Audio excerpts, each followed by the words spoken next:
Hi friends, இன்றைக்கி நம்ம TNPSC Tamil சிலபஸில் இருக்கக்கூடிய பாவேந்தர் பாரதிதாசன் அவர்கள் தொடர்பான செய்திகளை தான் இன்றைக்கி நம்ம பார்க்க போகிறோம். சரிங்களா? முதல்ல நம்ம 6th நியூ புக்லேருந்து ஸ்டார்ட் பண்ணலாம். சரிங்களா? அதில் 6th நியூ புக்கில் ஃபஸ்ட் டேர்மில் இயல் 1 அதில் இன்பத்தமிழ் அப்படின்ற தலைப்பின் கீழ் அமைந்துள்ள பாடல். சரிங்களா? அதுக்கு முன்னாடி நம்ம பாரதிதாசன் அவர்களை பற்றின செய்திகளை நம்ம பார்த்துடலாம்.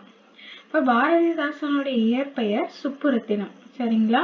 பாரதியார் ஏன் சுப்புரத்தினம்னு இருந்த பேரை எப்படி பாரதிதாசன் ஆச்சு அப்படின்னா, பாரதி இன்னும் அதுலயே வருது இல்லையா? ஸோ அப்போ பாரதியார் மேலேயும் பாரதியார் கவிதைகள் மேலேயும் அவருக்கு ரொம்ப பற்று.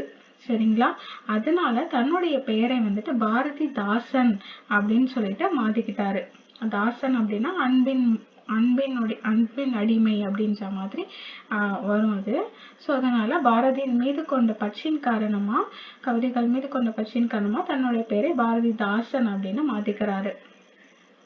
பாரதிதாசனுக்கான சிறப்பு பெயர்களாக நம்ம என்னென்ன சொல்லுவோம்? புரட்சி கவின்னு சொல்லுவோம், பாவேந்தர் அப்படின்னு சொல்லுவோம்.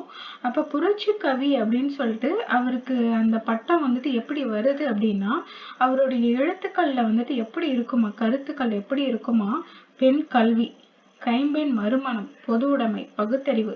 அந்த காலகட்டத்துல கைம்பெண் மறுமணம், அப்புறம் இப்போ பெண் கல்வி அதெல்லாம் அந்த அளவுக்கு இல்லை. பாத்தீங்களா? அந்த அளவுக்கு வளர்ச்சி அடையல. சங்க காலத்துல பெண்கள் நல்லா படிச்சிருந்தாங்க. புலவர்களே பெண் பார் புலவர்களே நிறைய பேர் இருந்தாங்க. ஆனா அந்த காலகட்டம் அப்படி அப்படியே என்ன பண்ணாங்க ஆரம்பிச்சிச்சு, குறைய ஆரம்பிச்சிச்சு. அதுக்கப்புறமா பெண்கள் அந்த அளவுக்கு படிக்கல. நம்ம தாத்தா பாட்டி காலத்திலேயே உங்களுக்கே தெரியும் எத்தனை நம்ம பாட்டிகள் அந்த அளவுக்கு படிச்சிருக்காங்க அப்படின்னு பார்த்தாலே நமக்கு தெரியும். அந்த மாதிரி பெண்களுக்கு கல்வி முக்கியம் அப்படின்னு சொல்லிட்டு பெண் கல்வி, அதே போல கைம்பெண் மறுமணம், கணவனை இழந்துட்டா அவங்க வாழ்நாள் ஃபுல்லா கஷ்டப்பட்டுட்டு அந்த மாதிரி கைம்பெண்ணா தான் இருக்கணும் அப்படின்னு சொல்லிட்டு இருந்ததை உடைச்சி அவங்களுக்கு மறுமணம் பண்ணி வைக்கணும் அப்படின்னு சொல்லிட்டு, அப்புறம் பொது உடைமைன்னா என்ன?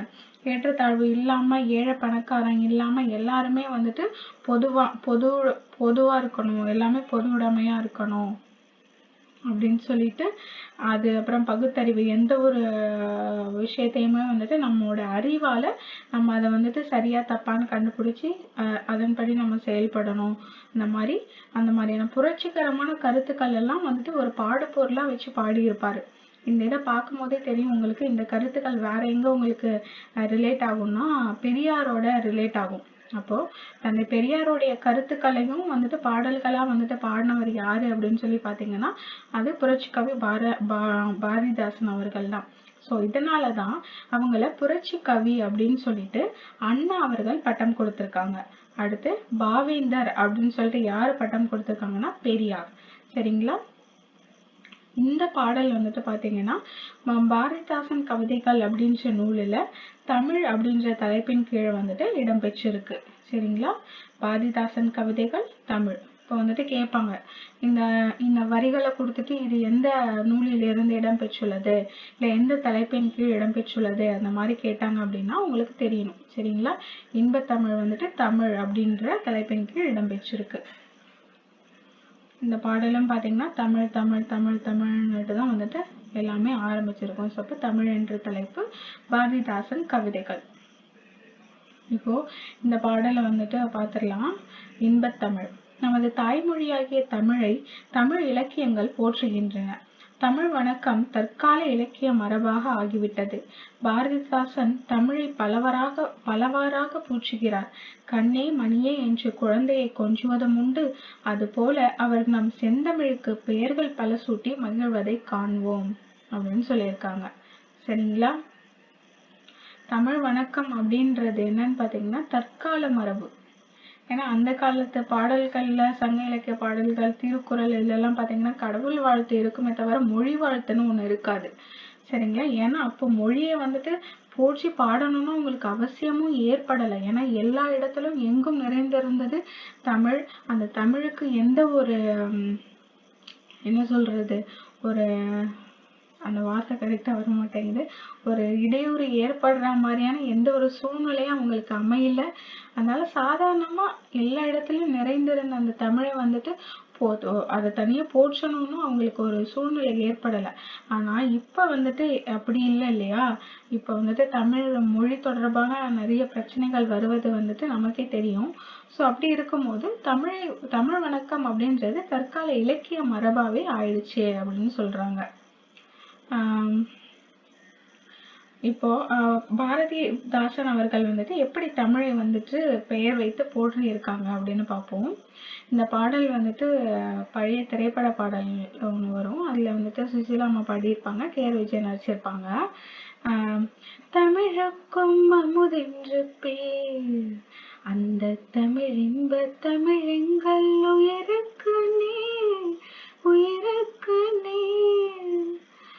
தமிழுக்கும் அமுதென்று பேர், அந்த தமிழ் இன்ப தமிழெங்கள் உயிருக்கு நேர், உயிருக்கு நேர். தமிழுக்கு நிலவென்ற பேர், இன்ப தமிழெங்கள் சமூகத்தின் விளைவுக்கு நீர். தமிழுக்கு மனம் என்ற பேர், இன்ப தமிழெங்கள் வாழ்வுக்கு நிரமித்த ஊர். தமிழெங்கள் இளமைக்கு பார், இன்ப தமிழ் நல்ல புகழ்மிக்க புலவர்க்கு வேல், புலவர்க்கு வேல். தமிழெங்கள் உயர்வுக்கு வான், இன்ப தமிழெங்கள் அசதிக்கு சுடர் தந்த தேன். தமிழெங்கள் அறிவுக்கு தோல், இன்ப தமிழெங்கள் கவிதைக்கு வைரத்தின் வாள். தமிழுக்கும் அமுதென்று பேர், இன்ப தமிழெங்கள் உயிருக்கு நேர், உயிருக்கு நேர். இப்படி இந்த பாடல் சிறப்பா அமையும். இது எனக்கு ரொம்ப பிடித்தமான பாடல், அதை நான் அப்படியே பாடிட்டேன். சரி, இந்த பாடல் வந்துட்டு பாருங்க. எல்லாமே தமிழ் தமிழ் தமிழ்னே முடியுதா? சொக்க தமிழ் என்ற தலைப்பில் அமைந்த ஒரு பாடல். இப்போ இந்த வரிகள் வந்துட்டு நமக்கு கேட்பாங்க. இப்ப தமிழுக்கும் அமுதென்று பேர், இந்த தமிழெங்கள்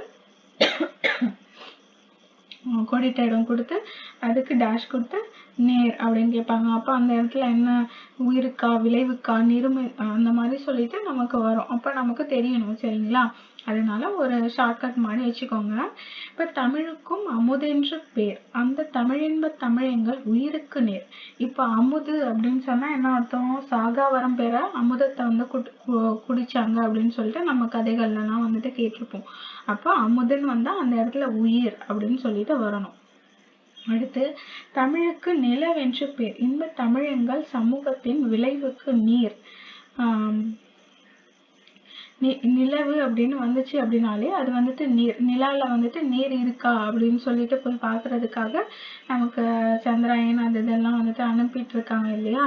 அது போல எங்கள் சமூகத்தின் நிலவென்ற பேர் வந்துச்சுன்னா எங்கள் சமூகத்தின் விளைவுக்கு அது வந்துட்டு ஒரு நீர் அப்படின்னு சொல்லிட்டு அர்த்தம். அடுத்து தமிழுக்கு மனம் என்று பேர், இன்ப தமிழெங்கள் வாழ்வுக்கு நிருமித்த ஊர். சரிங்களா? இப்ப மனம்னா என்ன? வாசனை. இப்ப வாசனை வந்துட்டு ஊர் ஃபுல்லா பரவுது. இப்ப நம்ம ஏதாவது சமைச்சோம் அப்படின்னா அது வந்துட்டு அப்படியே பரவுது அப்படின்னு சொல்லுவாங்க இல்லையா? அதே போல மனமென்று பேர் அப்படின்னா இன்ப தமிழெங்கள் வாழ்வுக்கு நிருமித்த ஊர். நம்ம வாழணும் அப்படின்னா அந்த ஊர்ல தானே வந்துட்டு வாழ்வோம், சரிங்களா? அதனால எங்கள் வாழ்வுக்கு நிருமித்த ஊர். மேல இருக்கிறது பார்த்தீங்கன்னா சமூகத்தின் விளைவு. போறது செடி வளருதுன்னா அந்த விளையிறதுக்கு நம்ம தண்ணி ஊற்றுவோம். அது மாதிரி சமூகத்தின் விளைவுக்கு நீரா வந்துட்டு அது இருக்கு, சரிங்களா? அடுத்து தமிழெங்கள் இளமைக்கு பால். அப்ப வந்துட்டு பால் குடிச்சா நல்லா இளமையா தெம்பா இருக்கலாம் அப்படின்னு சொல்லிட்டு சொல்றாங்க. இன்ப தமிழ் நல்ல புகழ்மிக்க புலவருக்கு வேல், பால் வேல். சரிங்களா? அப்ப வந்துட்டு வேல் வச்சுட்டு அவங்க என்ன பண்ணுவாங்கன்னா புலவர்கள் அதை வந்துட்டு எழுதுவாங்க, சரிங்களா? அது மாதிரி இளமைக்கு பால் புலவருக்கு வேல். தமிழெங்கள் உயர்வுக்கு வான். உயரமா இருக்கிறதுக்கு உன்னை நம்ம ஒப்புமையா சொல்லணும் அப்படின்னா அது வானத்தை தான் நம்ம வந்துட்டு சொல்லுவோம். இப்ப உயர்வுக்கு வான். இன்ப தமிழெங்கள் அசதிக்கு சுடர் தந்த தேன்.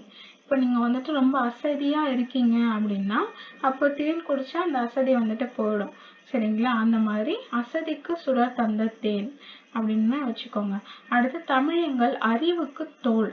சரிங்களா? அறிவுக்கு வந்துட்டு ஒரு ஒரு தோல், அதாவது தோல் கொடுப்பான் தோழன் அப்படின்னு சொல்லுவாங்க இல்லையா?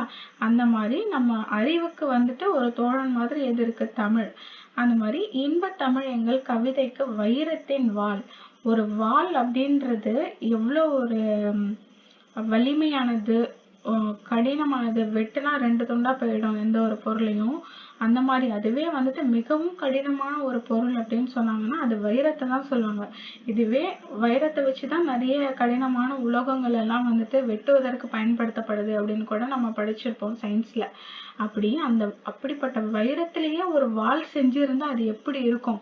அந்த மாதிரிதான் இன்ப தமிழ் எங்கள் கவிதைக்கு வைரத்தின் வாள் அப்படின்னு சொல்லிட்டு பாரதிதாசன் சொல்லியிருக்காங்க. இதுல பேர்னு 3 இடத்துல வந்திருக்கும். அமுதென்று பேர், நிலவென்று பேர், அடுத்து மனம் என்று பேர். அமுது, அப்புறம் நிலவு, அதுக்கப்புறமா மனம். சரிங்களா? ஸோ இதெல்லாம் வந்துட்டு பார்த்துக்கோங்க. தமிழுக்கும் அமுதென்று பேர், அந்த இன்ப தமிழெங்கள் உயிருக்கு நீர். தமிழுக்கு நிலவென்று பேர், இன்ப தமிழெங்கள் சமூகத்தின் விளைவுக்கு நீர். தமிழுக்கு மனமென்று பேர், இன்ப தமிழெங்கள் வாழ்வுக்கு நிருமித்த ஊர். தமிழெங்கள் இளமைக்கு பால், இன்ப தமிழ் நல்ல புலவர்க்கு புகழ்மிக்க புலவர்க்கு வேல். தமிழெங்கள் உயர்வுக்கு வான், இன்ப தமிழெங்கள் அசதிக்கு சுடர் தந்த தேன். தமிழெங்கள் அறிவுக்கு தோல், இன்ப தமிழெங்கள் கவிதைக்கு வைரத்தின் வாள் அப்படின்ட்டு சொல்லியிருக்காங்க. இப்ப நிருமித்தன்னா எங்க இருக்கு பாருங்க, இருக்கு இல்லையா? அந்த நிருமித்த அப்படின்னா உருவாக்கிய, எங்கள் வாழ்வுக்குன்னு நாங்க உருவாக்கிய ஒரு ஊர் தான் தமிழ் அப்படின்னு சொல்லியிருக்காங்க. அடுத்து விளைவுனா வளர்ச்சி. விளைவுக்கு நீர் அப்படின்னு பார்த்தோம் இல்லையா? விளைவுனா வளர்ச்சி. அப்ப எங்க சமூகம் வளருதுன்னா அதுக்கான நீரா அது இருக்கு. சமூகம்னா என்ன? மக்கள் குழு. மக்கள் எல்லாம் அப்படியே குழுக்களா வாழுறாங்கல்ல, அதுதான் வந்துட்டு சமூகம். அசதினா என்ன? சோர்வு. இது நமக்கு ஆல்ரெடி தெரியும். அசதிக்கு சுடர் தந்த தேன் அப்படின்னு வந்துச்சு இல்லையா? இதுதான் வந்துட்டு சொல்லும் பொருளும். இப்போ பாருங்க, இதேதான் இங்கேயே கொடுத்துருப்பாங்க. தமிழுக்கு அமுதென்று பேர், இன்பம் தரும் அந்த தமிழ் எங்கள் உயிருக்கு இணையானது. தமிழுக்கு நிலவு என்று பெயர், இன்பத்தமிழ் எங்கள் சமூக வளர்ச்சிக்கு அடிப்படையான நீர் போன்றது. தமிழுக்கு மனம் என்று பெயர், அது எங்கள் வாழ்விற்காகவே உருவாக்கப்பட்ட ஊர். தமிழெங்கள் இளமைக்கு காரணமான பால் போன்றது. நல்ல புகழ்மிழ்ந்த புலவர்களுக்கு கூர்மையான வேல் போன்றது. தமிழ் எங்கள் உயர்வுக்கு எல்லையாக வானம் போன்றது. இன்பத்தமிழ் எங்கள் சோர்வை நீக்கி ஒளி பெறச் செய்யும் தேன் போன்றது. தமிழ் எங்கள் அறிவுக்கு துணை கொடுக்கும் தோல் போன்றது. தமிழ் எங்கள் கவிதைக்கு வைரம் போன்ற மிக உறுதிமிக்க வாள் அப்படின்ட்டு சொல்லியிருக்காங்க. அமுது, நிலவு, மனம், பால், வானம், தோல், தேன், வேல், வாள், ஊர், நீர் அப்படின்ட்டுலாம் வந்துட்டு சொல்லியிருக்காங்க. சரிங்களா? அந்த பாடலை படிச்சுக்கோங்க. இவ்வளோதான். இதுதான் வந்துட்டு 6th இருக்கக்கூடியது இன்பத்தமிழ். அடுத்து 7th வந்துட்டு பார்த்தீங்கன்னா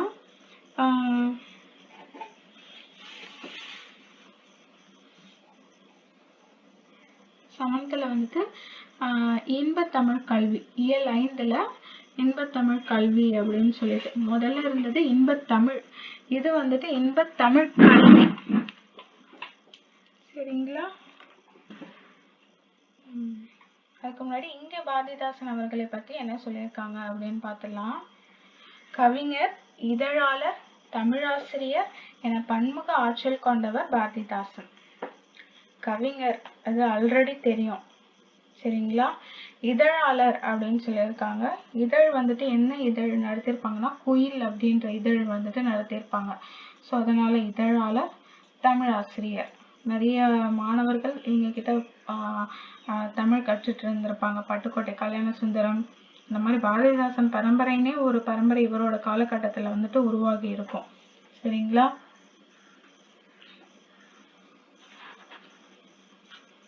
இப்போ கவிஞர், இதழாளர், தமிழாசிரியர் அப்படின்னு சொல்லிட்டு ஏன்னா பன்முக ஆற்றல் கொண்டவர் தான் பாரதிதாசன். இப்போ இவர் வந்துட்டு கவிதை, கதை, கட்டுரை, நாடகம் இந்த மாதிரி கவிதை வந்துட்டு பாரதிதாசன் கவிதைகள் தான் இப்போ நம்ம வேலை பார்த்துட்டு இருக்கோம், அதனால தெரியும். அடுத்து கதை எழுதியிருக்காங்க, கட்டுரை எழுதியிருக்காங்க, நாடகம் எழுதியிருக்காங்க. சரிங்களா? இவர் எழுதின நாடகம் ஒன்று தான் என்னன்னு பார்த்தீங்கன்னா பிசிராந்தையார் அப்படின்ற ஒரு நாடகம். சரிங்களா? அந்த நாடகத்துக்கு தான் வந்துட்டு சாகித்ய அகாடமி விருது வந்துட்டு கிடைச்சிருக்கும். அந்த மாதிரி வேற என்ன கதை, கட்டுரை இதெல்லாம் வந்துட்டு எழுதியிருக்காங்க. அடுத்து அவருடைய நூல்கள் பார்த்தீங்கன்னா பாண்டியன் பரிசு, அடுத்து அழகின் சிரிப்பு, இசையமுது, இருண்ட வீடு, குடும்ப விளக்கு, கண்ணகி புரட்சி காப்பியம், இந்த மாதிரியான பல நூல்களை எழுதியிருக்காரு. இந்த இதுலேருந்து வரக்கூடிய பாடல்கள் எல்லாம் நம்ம பின்னால வந்துட்டு பார்ப்போம். இப்போ அடுத்தடுத்த பாட புத்தகத்துல வரும். சரிங்களா? என்னன்னு பார்த்துக்கோங்க. பாண்டியன் பரிசு, அழகின் சிரிப்பு, இசை அமுது, இருண்ட வீடு, குடும்ப விளக்கு. இருண்ட வீடுனா வந்துட்டு எதுன்னு பார்த்தீங்கன்னா கல்வி இல்லாத ஒரு பெண்ணை பத்தி, ஒரு குடும்பத்துல பெண்களுக்கு கல்வி இல்லைன்னா என்ன நடக்கும்ன்றத பத்தி இருண்ட வீடு சொல்லியிருக்கோம். குடும்ப விளக்கு ஒரு கல்வி கற்ற பெண் இருந்தா எப்படி இருக்கும் அப்படின்ற மாதிரி குடும்ப விளக்கு சொல்லியிருக்கோம்.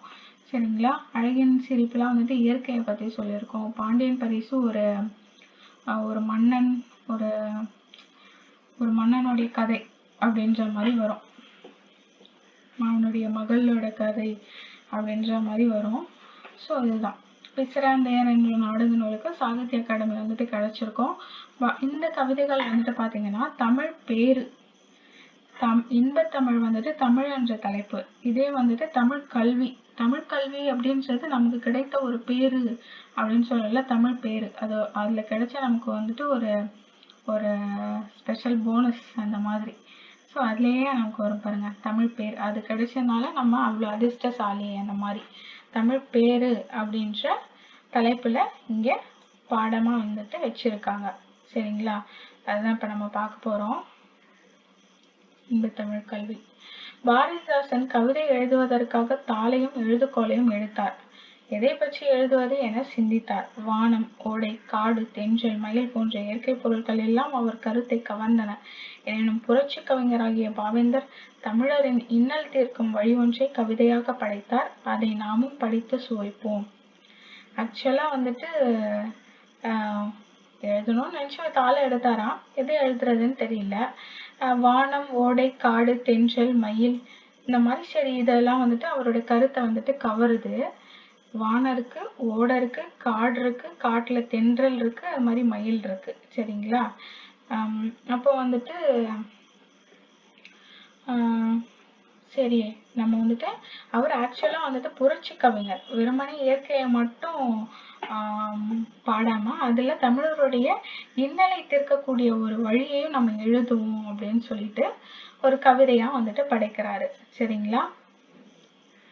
பார்ப்போம். ஏடெடுத்தேன் கவி ஒன்று வரைந்திட, என்னை எழுதென்று சொன்னது வான். ஓடையும் தாமரை பூக்களும் தங்களின் ஓவியம் தீட்டுக என்றுரைக்கும். காடும் கழனியும் கார்முகிலும் வந்து கண்ணை கவர்ந்திட எத்தனிக்கும். ஆடும் மயில் நிகர் பெண்கள் எல்லாம் உயிர் அன்பினை சித்திரம் செய்க என்றார்.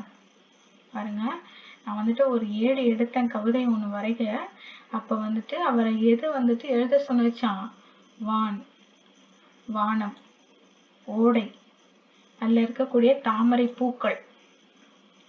மேல வானம் இருக்கு. நம்ம நார்மலா ஒரு சின்ன பிள்ளைல இந்த மாதிரி இருக்கும்போது ஒரு ஓவியம் வரையணும்னா என்ன வரைவோம்? ஒரு ஆறு வரைவோம், பக்கத்துல வயல் வரைவோம், மலை போடுவோம், வானத்தை போடுவோம், இந்த மாதிரி தானே போடுவோம். ஸோ அந்த மாதிரி அந்த வானம், அந்த ஓடை, ஓடையில இருக்கக்கூடிய தாமரை பூக்கள் என்ன சொல்லுதான்? ஓவியம் தீட்டுக அப்படின்னு சொல்லுதான். அடுத்து காடும் கழனியும். கழனின்னா வயல், கார்முகில்னா கருமேகம். அந்த காடு இருந்தாலே என்ன பண்ணும்? அந்த இடத்துல வந்துட்டு மேகம் வந்து மழை பொழியும் இல்லையா? ஸோ அதனால அப்ப அந்த காடும் கழனியும் கார்முகிலும் வந்து கண்ணை கவர்ந்திட எத்தனிக்கும். சரிங்களா? அது கண்ணை கவர்ற மாதிரி அது வந்துட்டு இருக்குமா. அப்போ ஆடு மயில், அப்ப மழை வரப்போகுது அப்படின்னா என்ன பண்ணும்? மயில் எல்லாம் ஆடுமா? அப்ப ஆடும் மயிலை நிகர் பெண்கள் எல்லாம், அந்த ஆடும் மயிலை போன்ற பெண்கள் எல்லாம் உயிர் அன்பினை சித்திரம் வரைக அப்படின்னு சொன்னாங்களாம். அந்த அன்பை வந்துட்டு சித்திரமா வரைங்க அப்படின்னு சொன்னாங்கன்னு சொல்றாங்க.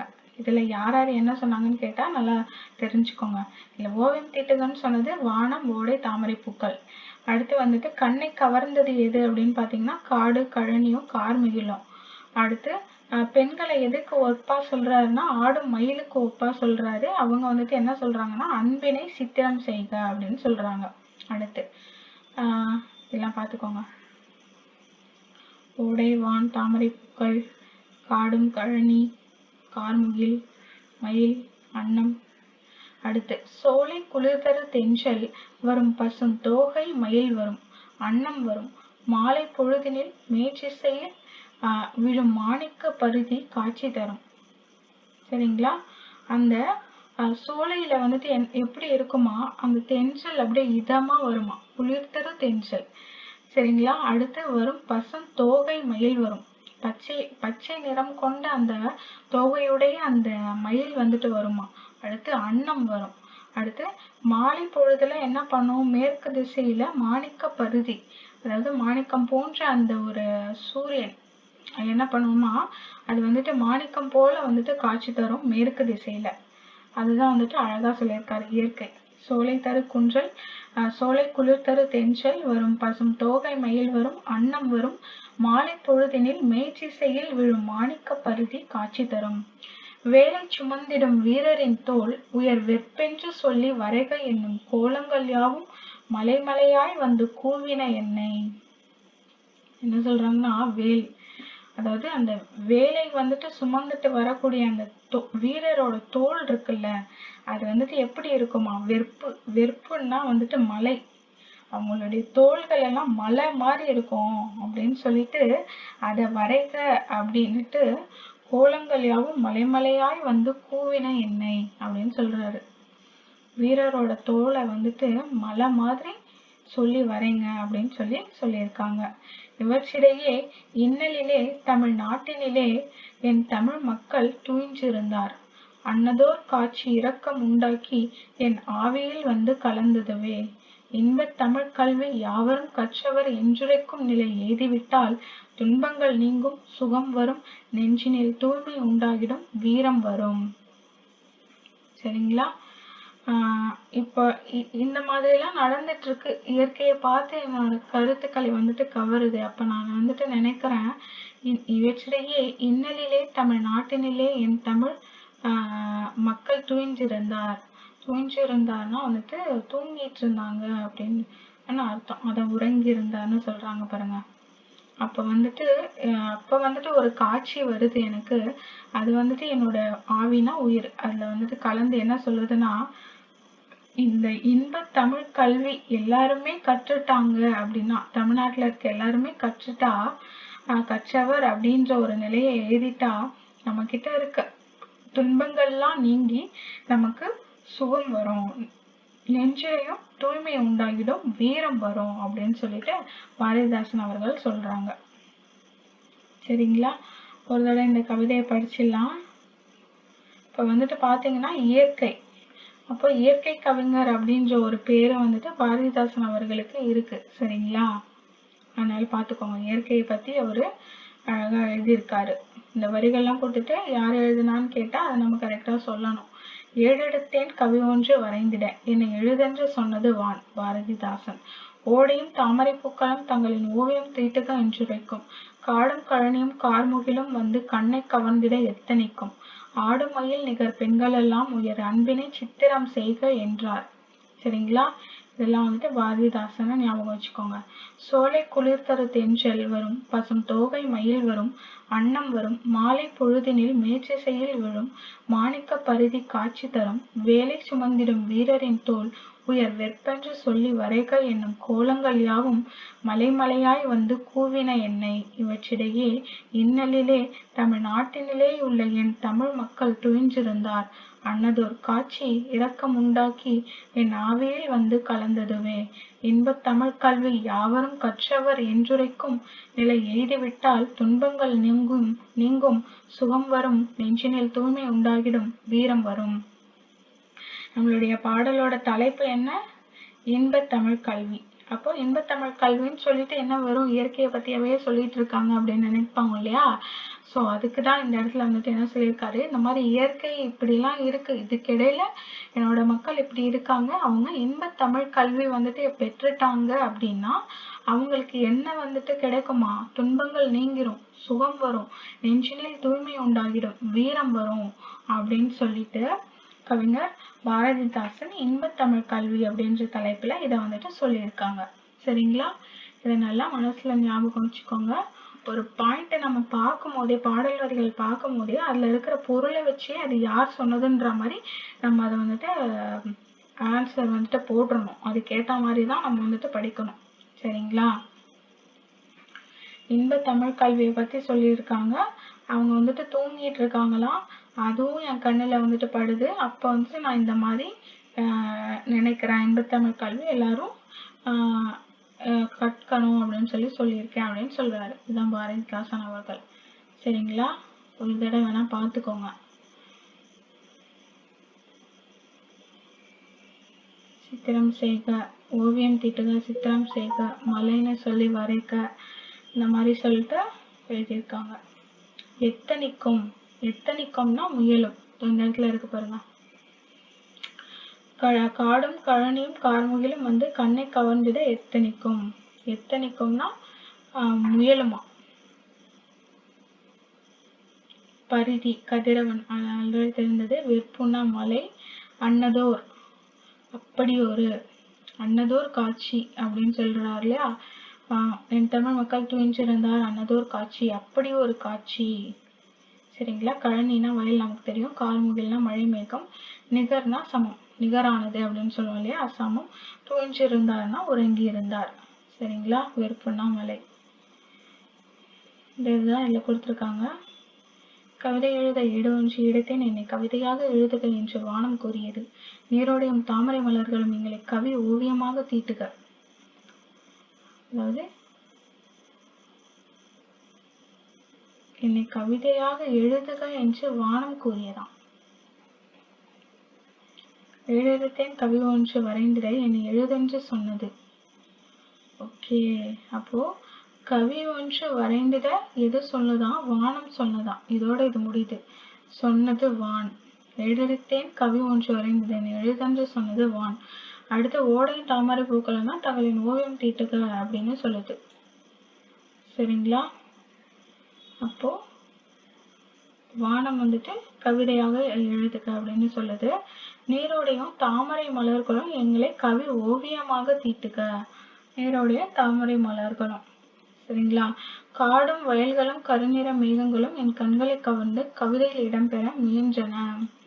ஆடும் மயில் போன்ற பெண்கள் அன்பினை கவிதையாக எழுதுக என்று சொன்னான். ஆன்னு வருது இல்லையா? ஆடும் மயில் வந்தாலே அது அன்பினை கவிதையாக எழுதுகன்னு எழுதணும். அடுத்து சோலையின் குளிர்ந்த தென்றல் வந்தது, பசுமையான தொகையுடைய மயில் வந்தது, அன்னம் வந்தது, மாணிக்கம் போல் ஒளி வீசி மாலையில் மேற்கு திசையில் மறைகின்ற கதிரவனும் வந்தான். வேலேந்திய வீரர்கள் மலை போன்ற எங்களது தோள்களின் அழகினை எழுதுங்கள் என்றனர். வீரர்கள் என்ன சொல்றாங்க? மலை போன்ற எங்களது தோள்களின் அழகினை எழுதுங்கள் அப்படின்னு சொல்றாங்க. இவ்வாறு அழகிய காட்சிகள் எல்லாம் பெரும் திரள்களாக வந்து தங்களை கவிதையாக எழுதுமாறு கூறின. ஆனால் துன்பத்தில் கிடக்கும் என் தமிழ்நாட்டு மக்கள் அறியாமையில் தூங்கி கிடக்கிறார்கள். அதாவது இதெல்லாம் வந்து என்னோட கவிதையை எழுதுங்க அப்படின்னு சொல்றாங்க. வான் வருது, இவங்கெல்லாம் வந்து வராங்க. ஆனா என் மனசுல என்ன ஒரு காட்சி வருது? மக்கள், என் நாட்டு மக்கள் அறியாமையில தூங்கி கிடக்குறாங்க. அதுதான் எனக்கு வந்துட்டு முன்னாடி வருது. அதனால அவங்க இன்பத்தமிழ் கற்றுக்கணும் அப்படின்னு சொல்லிட்டு நான் இப்ப இங்க கவி எழுதுறேன் அப்படின்னு சொல்லிட்டு சொல்றாரு. எப்படி சூப்பரா இருக்குல்ல? அப்போ இயற்கையை பத்தி பேசக்கூடிய ஒரு பாடல்லையும் பாரதிதாசன் அவர்கள் வந்துட்டு ஒரு நம்மளுடைய தமிழர்களுடைய நிலைக்காக அவர் பாடுறாரு அப்படிங்கும் போதே நமக்கு தெரியுதுல்ல? தன் இனத்துக்காகவும் தன் மொழிக்காகவும் தன் நாட்டிற்காகவும் பாடக்கூடியவன் தான் வந்துட்டு உண்மையான கவிஞன் அப்படின்னு சொல்லுவாங்க இல்லையா? அந்த மாதிரிதான் நம்ம நாட்டுடைய தமிழ்நாட்டுடைய ரசூல் கம்சதேவ் அப்படின்னா அது நம்மளுடைய பாரதிதாசன் அவர்கள் தான். ஆனால் துன்பத்தில் கிடக்கும் என் தமிழ்நாட்டு மக்கள் அறியாமையில் தூங்கி கிடக்கிறார்கள். அந்த காட்சி என் மனதில் இரக்கத்தை உண்டாக்கி என் உயிரில் வந்து கலந்து விட்டது. இத்துன்பம் நீங்க அனைவரும் இன்பத் தமிழ் கல்வியை கற்றவர்கள் என்னும் நிலை வந்துட்டு ஏற்பட வேண்டும். அந்நிலை ஏற்பட்டால் வாழ்வில் துன்பங்கள் நீங்கிவிடும், நெஞ்சில் தூய்மை உண்டாகிடும், வீரம் வரும் அப்படின்னு சொல்லிட்டு சொல்றாரு. சரிங்களா?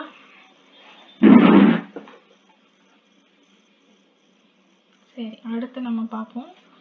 அடுத்து வந்துட்டு 9th புக்கு.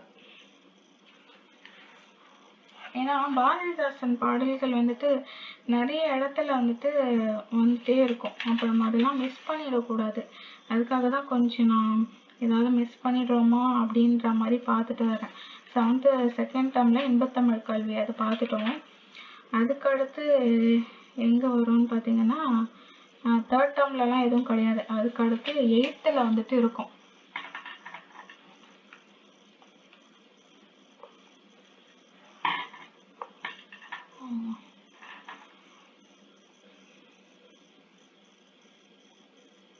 இது வந்துட்டு 9th தமிழ் புக்கு.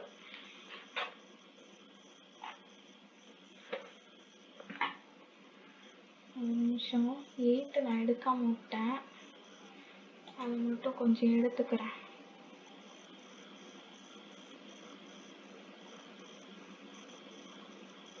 எல்லாமே டவுன்லோட் பண்ணி தான் நான் வச்சிருக்கேன். அதில் 8th மட்டும் எடுக்காம விட்டுட்டேன். கொஞ்சம் வெயிட் பண்ணுங்க.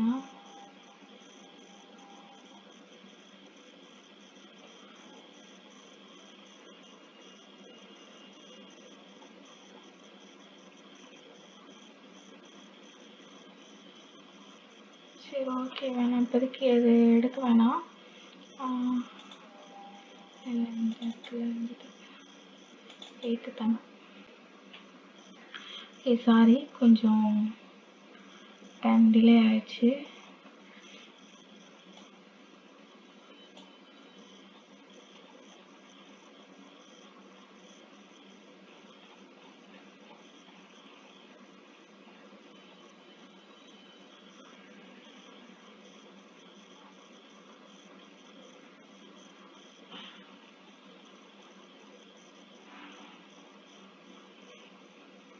சரி, நம்ம இப்போதைக்கு இதை பார்க்க வேண்டாம். இருங்க, நான் உங்களுக்கு இந்த 9th இருக்கிறதுலையே வந்துட்டு சொல்லிடுறேன். சரிங்களா? நான் அதுக்கப்புறமா எதெல்லாம் மிஸ் ஆகிருக்கோ அதை வந்துட்டு நான் அப்புறமா உங்களுக்கு தனியாக இன்னொரு வீடியோவில் வந்துட்டு நான் போட்டுடுறேன்.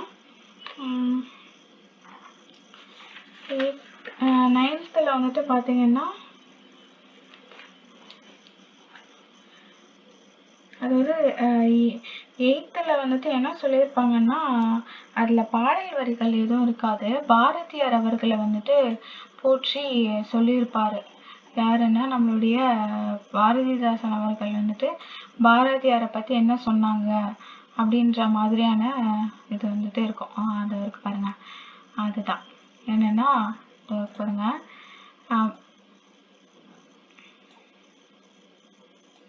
பாரதியார பாரதிதாசன் எப்படி புகழ்ந்திருக்காரு அப்படின்னு சொல்லிட்டு. சிந்துக்கு தந்தை, செந்தமிழ் தேனி, புதிய அறம் பாட வந்த அறிஞன், மரம் பாட வந்த மறவன் என்றெல்லாம் பாரதிதாசன் இவரை புகழ்ந்துள்ளார் அப்படின்னு சொல்லியிருக்காங்க. பார்த்தீங்களா?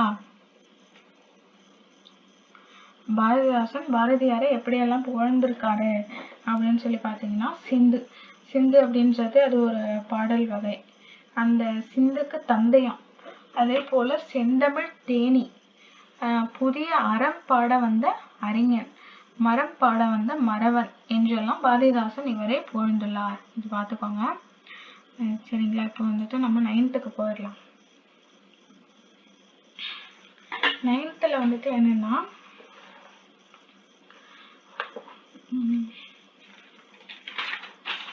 9th எந்த இடத்துல இருக்குன்னா, பேஜ் நம்பர் 119.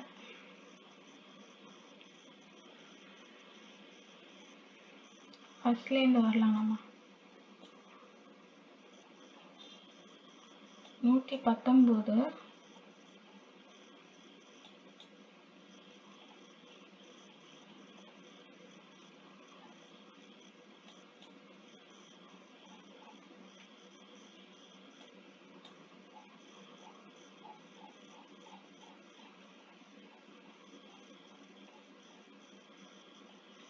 பாருங்க, 9th வந்துட்டு ஒரு பாடல் என்னன்னா, பொங்கியும் பொலிந்தும் நீண்ட புதுப்பிடர் மயிர் சிலிர்க்கும் சிங்கமே வானவீதி திகுதிகு என எரிக்கும் மங்காத தணற் பிழம்பே மாணிக்க குன்றே தீர்ந்த தங்கத்தின் தட்டே வான தகலிய பெரு விளக்கே. அதாவது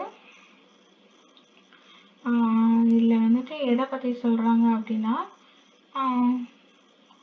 அடைப்படும் மலையோ காடோ இல்லமோ பொய்கை யாரோ அடங்க நீ மொழி அலாவ அமைந்தனை பருதி வாழி அப்படின்னு சொல்லிட்டு, பருதினா இது கதிரவன் இல்லையா, அந்த கதிரவனை வாழ்த்தி வந்துட்டு இங்க சொல்றாங்க. எப்படி சொல்றாங்கன்னா, பொங்கியும் பொலிந்தும் நீண்ட புது பிடர் மயிர் சிலிர்க்கும் சிங்கமே. அதாவது சிங்கம் எப்படி தன்னுடைய பிடரி முடிகள்லாம் அதுக்கு இருக்கும் இல்லையா, அந்த மாதிரி அது எப்படி கொஞ்சம் செந்நிறத்துல தானே இருக்கும். அந்த மாதிரி பொங்கியும் பொலிந்தும் நீண்ட புது பிடர், அதோடைய ஒளிகள்லாம் வந்துட்டு எப்படி இருக்குமா, சிங்கத்துல இருக்கக்கூடிய அந்த பிடர் முடி மாதிரி இருக்குமா. பொங்கியும் பொலிந்தும் நீண்ட புது பிடர் மயிர் சிலிர்க்கும் சிங்கமே வான வீதி திகுதிகு என எரிக்கும் மங்காத தணற்பிழம்பே. அதாவது வான வீதியில அந்த தணல்னா என்ன, அந்த நெருப்பு பிழம்பு அது எப்படி இருக்குமா, திகுதிகுன்னு எரிக்கும் இல்லையா, திகுதிகுன்னு எரியிற மாதிரி தானே இருக்கும். அந்த வானத்தையே திகுதிகுன்னு எரிக்கிற மாதிரியான இருக்கக்கூடிய மங்காத தணற்பிழம்பே அப்படின்னு சொல்றாங்க. மாணிக்க குன்றே, மாணிக்க குன்றேனா வந்துட்டு செந்நிறத்துல மேற்கு திசையில மறையும் போது பாத்தீங்கன்னா ஒரு மாணிக்கம் மாதிரி இருக்கும், அதுதான். அடுத்து தீர்ந்த தங்கத்தின் தட்டே, தங்கம் எப்படி எல்லாமே அதோடைய நிறத்தோட தொடர்புடைய மாதிரிதான் வந்துட்டு காட்டுறாங்க பாருங்க. தங்கத்தின் தட்டே வான தகலிய பெரு விளக்கே, அந்த வானத்துல இருக்கக்கூடிய ஒரு அந்த உலகத்துக்கே வந்துட்டு ஒரு விளக்கு வச்ச மாதிரி, ஒரு லைட் போட்ட மாதிரி அது வந்துட்டு இருக்குது அப்படின்னு சொல்றாங்க. கடலிலே கோடி கோடி கதிர்கைகள் ஊன்றுகின்றாய். அவன் என்ன பண்ணுது, கடல்ல இருந்து எழும்பும் போது அந்த கதிர்கள்லாம் வந்துட்டு ஒரு கை மாதிரி ஊனுதான். நெடுவானில் கோடி கோடி நிறை சுடர் கைகள் நீட்டி இடைப்படும் மலையோ காடோ இல்லமோ பொய்கை யாரோ அடங்க நீ ஒளி அலாவ அமைந்தனை அப்படின்னு சொல்லிட்டு, அதோடைய கோடி கோடி அந்த நிறை சுடர், அந்த சுடரான அதோடைய ஒளி கதிர்கள் எல்லாம் வந்துட்டு நீட்டி, அது மலையோ இல்ல காடோ இந்த மாதிரி பொய்கையோ ஆறோ இல்லமோ அதோட ஒளிய வந்துட்டு அப்படியே எல்லா இடத்துலயும் பரவி அது வந்துட்டு அமைது. அப்படிப்பட்ட பரிதி வாழி, கதிரவனே நீ வாழ்க அப்படின்னு சொல்லிட்டு இந்த பாடல் வரிகள் வந்துட்டு சொல்லுது. ஃபர்ஸ்ட் 2 பாடல், ஒண்ணு தமிழை பத்தினது, அடுத்து தமிழ் கல்வியை பத்தினது. இது வந்துட்டு பார்த்தோன்னா கதிரவன், இவர் வந்துட்டு இயற்கையை வந்துட்டு போற்றுவார் இல்லையா, அதுல கதிரவனை பத்தி சொல்லியிருக்காரு. பொங்கியும் பொலிந்தும் நீண்ட புதுப்பிட மயிர் சிலிர்க்கும் சிங்கமே வான வீதி திகுதிகு என எரிக்கும் மங்காத தணற்பிழம்பே மாணிக்க குன்றே தீர்ந்த தங்கத்தின் தட்டே வான தகலியர் பெரு விளக்கே கடலிலே கோடி கோடி கதிர்கைகள் ஊன்றுகின்றாய். நெடுவானில் கோடி கோடி நிறை சுடர் கைகள் நீட்டி இடைப்படும் மலையோ காடோ இல்லமோ பொய்கையாரோ அடங்க நின் ஒளி அலாவ அமைந்தனை பருதி வாழி அப்படின்னு சொல்லிட்டு, இந்த வரிகள் பார்த்தாலே உங்களுக்கு பாரதிதாசன் அவர்கள் நினைவிற்கு வரணும். சரிங்களா? இந்த வரிகள் பாருங்க. முதல்ல இது எதை பத்தி சொல்லுதுன்னு உங்களுக்கு தெரிஞ்சிச்சு அப்படின்னாலே நீங்க அதோட எழுத்தாளர் யாரு அப்படின்றது உங்களுக்கு தெரிஞ்சிடும். இது அடுத்து வந்துட்டு பாத்தீங்கன்னா 130 இல்ல குடும்ப விளக்கு.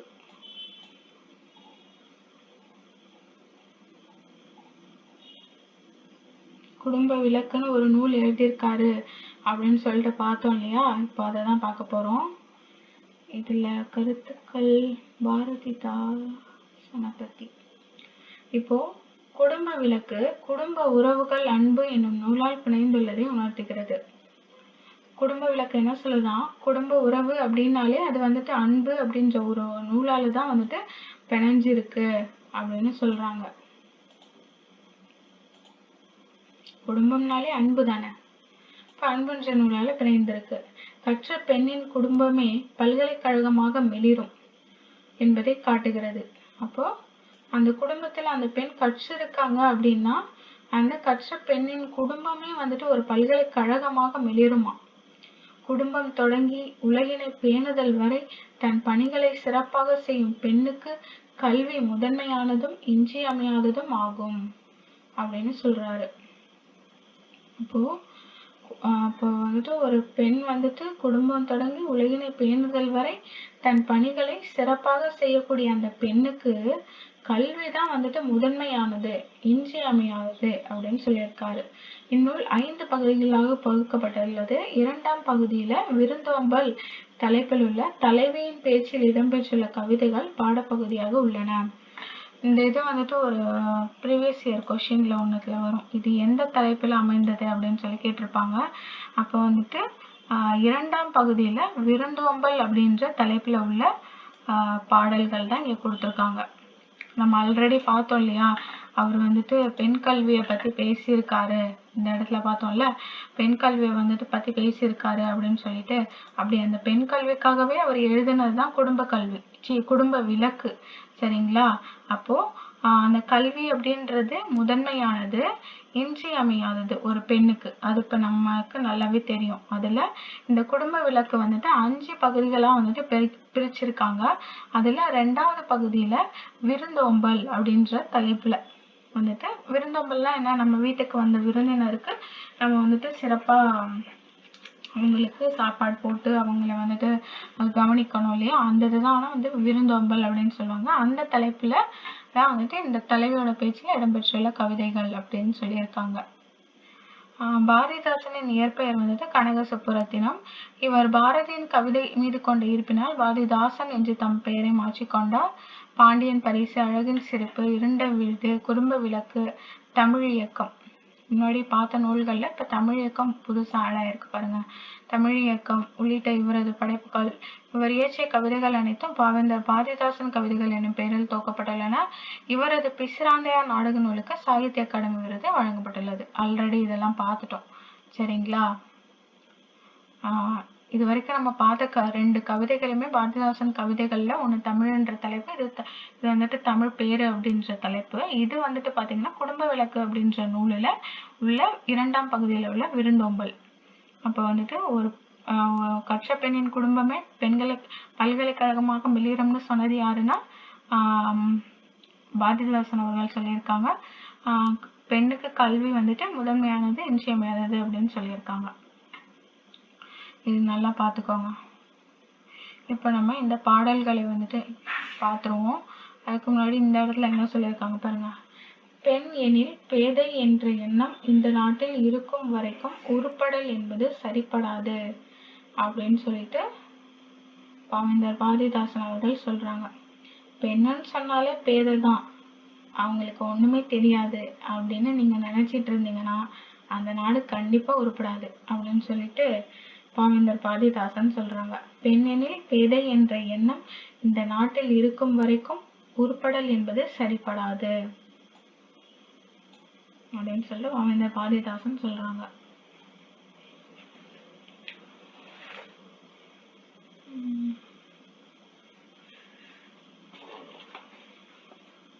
இப்ப நம்ம அந்த பாடல் பார்த்திடலாம். குடும்ப விளக்கு என்ற பாடல். புதுமை கருத்துக்களை இயம்பும் வகையில் 20ஆம் நூற்றாண்டில் எழுந்தவையே மறுமலர்ச்சி இலக்கியங்கள்.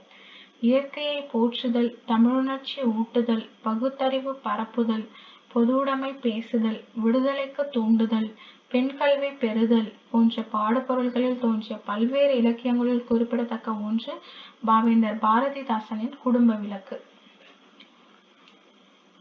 நமக்கு தெரியும், என்ன தெரியும், சங்ககால இலக்கியங்கள் தெரியும், அப்புறம் வந்துட்டு சங்கம் மருவிய இலக்கியங்கள் தெரியும். அதுக்கப்புறமா 20ஆம் நூற்றாண்டுல உருவான இலக்கியங்களுக்கு பேர் என்னன்னா மறுமலர்ச்சி இலக்கியங்கள். அதுக்கு என்ன அர்த்தம்னா வந்துட்டு அதுல என்ன மாதிரியான கருத்துக்கள் இருக்கும்னா ஃபுல்லா வந்துட்டு பாத்தீங்கன்னா அந்த காலகட்டம்லாம் வந்துட்டு விடுதலைக்காகவும் சமூக விடுதலைக்காகவும் தானே நம்ம பெருசா பாடுபட்டுட்டு இருந்தோம். அப்ப அது தொடர்பான கருத்துக்கள் தான் வந்துட்டு அதுல இருக்கும். மெயினா இயற்கையை போற்றி இருப்பாங்க, தமிழ் உணர்ச்சி வந்துட்டு இருக்கும், பகுத்தறிவு இருக்கும், பொதுவுடைமை இருக்கும், விடுதலை இருக்கும், பெண் கல்வி இருக்கும். இந்த மாதிரியான பாடுபொருட்கள்ல தான் மறுமலர்ச்சி இலக்கியங்கள் வந்துட்டு எப்போதுமே ஏற்றப்பட்டிருக்கும். ஸோ அதுல பாவேந்தர் பாரதிதாசனுடைய இந்த குடும்ப விளக்கு வந்துட்டு குறிப்பிடத்தக்க ஒன்று அப்படின்னு சொல்றாங்க. மறுமலர்ச்சி இலக்கியங்களுள் குறிப்பிடத்தக்க ஒன்று அப்படின்னு கேட்டாங்கன்னா அது பாவேந்தர் பாரதிதாசனின் குடும்ப விளக்கு. இதுல பார்ப்போம். கல்வி இல்லாத பெண்கள் கலர்நிலம் அந்நிலத்தில் புல் விளைந்திடலாம், நல்ல புதல்வர்கள் விளைதலில்லை. கல்வியை உடைய பெண்கள் திருந்திய கழனி, அங்கே நல்லறிவு உடைய மக்கள் விளைவது நவிலவோ நான். அதாவது என்ன சொல்றாங்கன்னா, ஃபர்ஸ்ட் முதல்ல கல்வி இல்லாத பெண்களை பத்தி சொல்லிட்டாரு, அடுத்து கல்வி உடைய பெண்களை பத்தி சொல்லியிருக்காரு பாருங்க.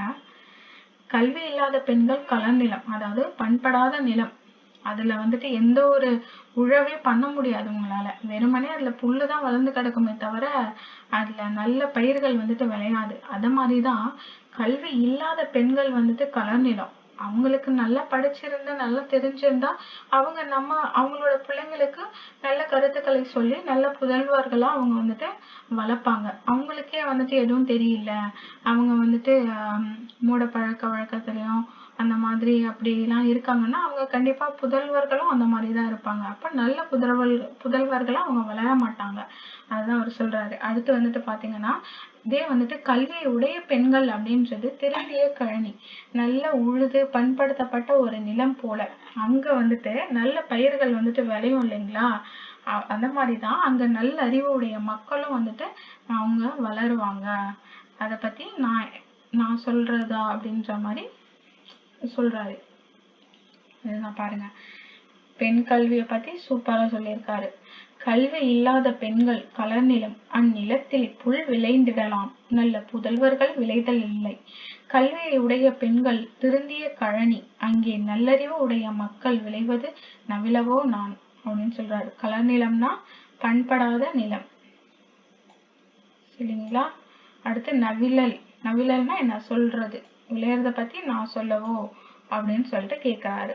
அடுத்து வானூர்தி செலுத்தல் வைய மாக்கடல் முழுதும் மலத்தல், ஆணை எச்செயலும் ஆண் பெண் அனைவருக்கும் பொதுவே, இன்று நானிலம் ஆடவர்கள் ஆணையால் நலிவு அடைந்து போனதால் பெண்களுக்கு விடுதலை போனது அன்றோ. என்ன சொல்றாங்கன்னா, இப்போ நீங்க வந்துட்டு என்ன சொல்றீங்க, நீ ஆண் நீ பெண் அதனால நீ இதை பண்ணக்கூடாது, நீ மட்டும்தான் இதை பண்ணணும் அப்படின்னு சொல்லிட்டு பிரிச்சு அந்த எல்லாமே வந்துட்டு நீங்க வச்சுட்டீங்க. ஆனா அப்படி கிடையாது. வானூர்தி செலுத்தல், வானூர்தினா இது ஏரோப்ளேன், வானூர்தி செலுத்தல் வைய மாக்கடல் முழுதும் மலத்தல், அந்த மேல வானத்திலையும் போய் வானூர்தி செலுத்துறாங்க, கீழே கடல்லையும் போயிட்டு கடல் முழுதும் கடற்பயணம் மாதிரி மேற்கொள்றாங்க. ஆனா எல்லா செயலுமே வந்துட்டு ஆணுக்கும் பெண்ணுக்கும் பொதுதான். ஆனா இன்னைக்கு இந்த நானிலம் வந்துட்டு ஆடவர்கள் ஆண்களுடைய ஆதிக்கத்தால நலிவடைஞ்சு போயிடுச்சு. இவங்களுக்கு பெண்களுக்கு எப்ப விடுதலை போனதால பெண்களுக்கு விடுதலையும் போனது அன்றோ, இந்த மாதிரி ஆனது அப்படின்னு சொல்லிட்டு சொல்றாரு. வையம்னா வந்துட்டு வானூர்தி செலுத்தல் வையமா கடல் முழுதும் அளத்தல், வையம்னா உலகம், சரிங்களா. அதாவது மாக்கடல்னா பெரிய கடல், மாக்கடல்னா பெரிய கடல். மாதிரி ஆணை செயலும் ஆண் பெண் அனைவருக்கும் பொதுவே, இன்று நானிலம் ஆடவர்கள் ஆணையால் நலிவு அடைந்து போனதால் பெண்களுக்கு விடுதலை போனது அன்றோ அப்படின்னு சொல்லிட்டு சொல்றாரு. பாருங்க, இப்பெல்லாம் வந்துட்டு பைலட்டு மரைனு அது இதுன்னு எல்லா துறையிலும் பெண்கள் இல்லாத துறையே இல்லாத மாதிரி ஆயிடுச்சு. அதுக்கெல்லாம் அப்பவே அவங்க கவிதைகள் எழுதி புரட்சியை ஏற்படுத்தியிருக்காங்க. இந்நாளில் பெண்களுக்கு எல்லாம் ஏற்பட்ட பணியை நன்கு பொன்னே போல் ஒரு கையாலும் விடுதலை பூணும் செய்கை இன்னொரு மலர் கையாலும் ஏற்றுக. கல்வி இல்லா மின்னாலை வாழ்வில் என்றும் மின்னால் என்றே உரைப்பேன். மின்னால் அப்படின்னா ஒண்ணு மின்னலை குறிக்கும், அதாவது ஏற்றுகனா செய்க. மின்னாலை அப்படின்னா மின்னலை போன்றவளை, மின்னால்னா உணர மாட்டாள்.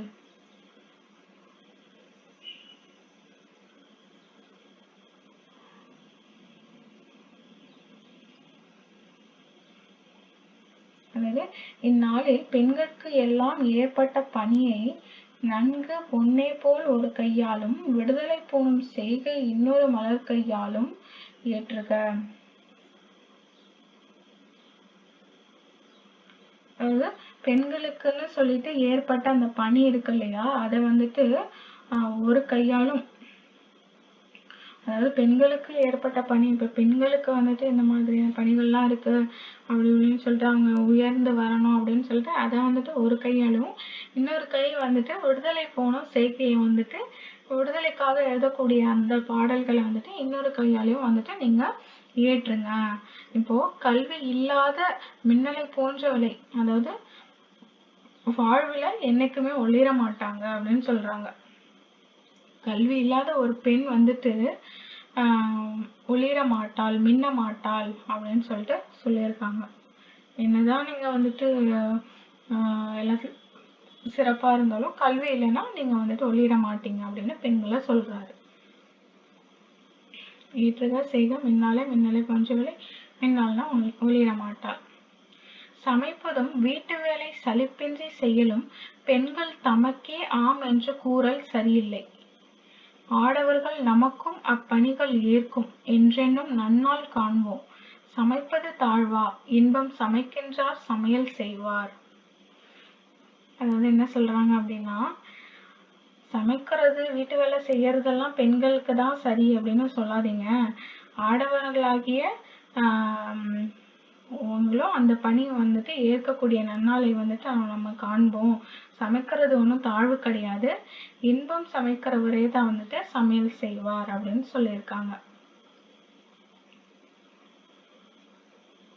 அடுத்து, உணவினை ஆக்கல் மக்கட்கு உயிராக்கல் அன்றோ, வாழ்வு பணத்தினால் அன்று, வில்வால் படையினால் காண்பதன்று. அதாவது ஒரு உணவை ஆக்குறது அப்படின்றது என்னன்னா அவங்களுக்கு உயிரை ஆக்குறது மாதிரி, சரிங்களா? அதே போல இந்த வாழ்வு அப்படிங்கிறது பணத்தினால வர்றதும் கிடையாது, வில்லு வாளுன்னு சொல்லிட்டு படை பலத்தாலையும் வர்றது கிடையாது. தணலினை அடுப்பில் இட்டு தாழியில் சுவையை இட்டே அணித்திறந்திட்டார் உள்ளத்து அன்பிட்ட உணவால் வாழ்வோம்.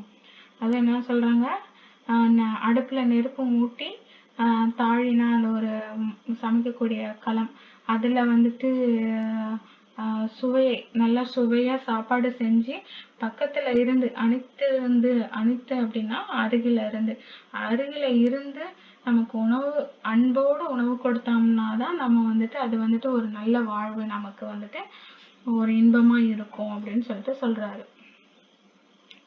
உணவினை ஆக்கல் மக்கட்கு உயிராக்கல் அன்றோ, வாழ்வு பணத்தினால் அன்று, வில்வால் படையினால் காண்பதன்று, தணலினை அடுப்பில் இட்டு தாழியில் சுவையை இட்டே அணித்திறந்திட்டார் உள்ளத்து அன்பிட்ட உணவால் வாழ்வோம் அப்படின்னு சொல்லிட்டு சொல்றாங்க.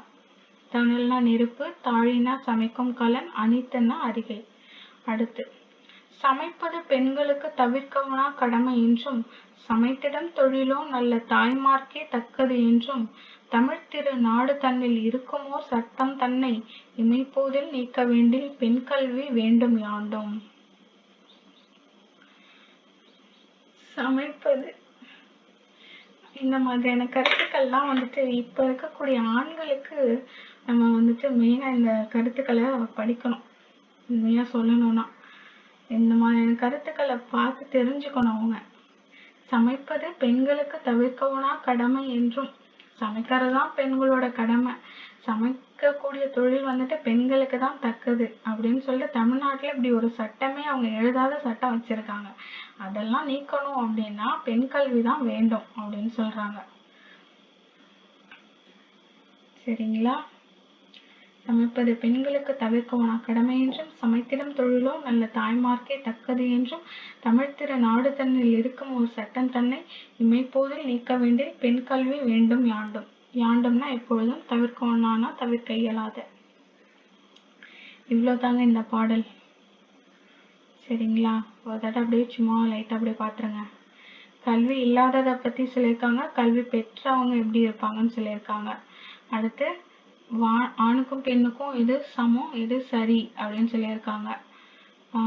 சரி சமமா எது இருக்கணும் அப்படின்னு சொல்லியிருக்காங்க. அடுத்து வந்துட்டு பெண்களுக்கான பணியை வந்துட்டு ஒரு கையால ஏற்றணும், ஒரு கையால விடுதலைக்கு இது பண்ணணும். கல்வி இல்லாத பெண் வந்துட்டு ஒளிர மாட்டாள் அப்படின்னு சொல்லியிருக்காங்க. அடுத்து என்ன சொல்லியிருக்காங்க, சமைக்கிறது வந்துட்டு ஆண்களும் அந்த பணியை வந்துட்டு ஏற்றுக்கணும் அப்படின்னு சொல்லியிருக்காங்க. அடுத்து சமைக்கிறது வந்துட்டு வெறுமனே பெண்களுக்கு மட்டும் உரியது இல்லை. இது வந்துட்டு என்னன்னா சமைக்கிறதுன்றது பக்கத்துல இருந்து அன்போடு ஆக்கி நமக்கு கொடுக்கறது, உணவினை கொடுக்கறது அப்படின்னு சொல்லியிருக்காங்க.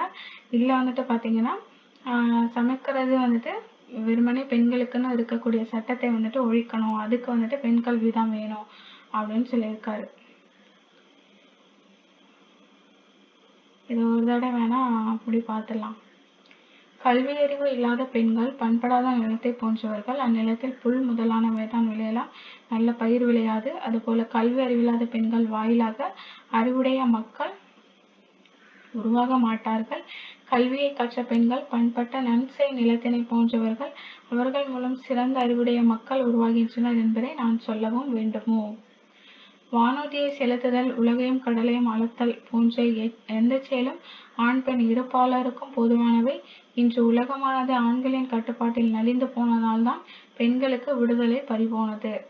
இன்று பெண்களுக்கென உள்ள வேலைகளையும் அவர்களின் விடுதலைக்கான செயலையும் பெண்களே செய்தல் வேண்டும்.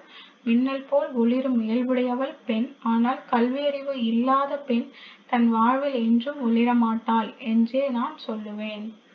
ஒரு பெண் எந்த மாதிரி ஒளிர்வாளாம், மின்னலை போல ஒளிர்வாளாம். ஆனா கல்வி இல்லைன்னா ஒளிர மாட்டா. சமைப்பது, வீட்டு வேலைகளை சலிப்பில்லாமல் செய்வது போன்றவை பெண்களுக்கே உரியவை என்று கூறுவது பொருத்தமற்றது. அவை நமக்கும் உரியவை என்று ஆண்கள் ஏற்றுக்கொள்ளும் எண்ணம் வர வேண்டும். அந்த நன்னாளை காண்போம். சமைப்பது தாழ்வென எண்ணலாமா? சமைப்பவர் உணவை மட்டும் சமைப்பதில்லை, அதற்கும் மேலாக இன்பத்தையும் படைக்கின்றார்.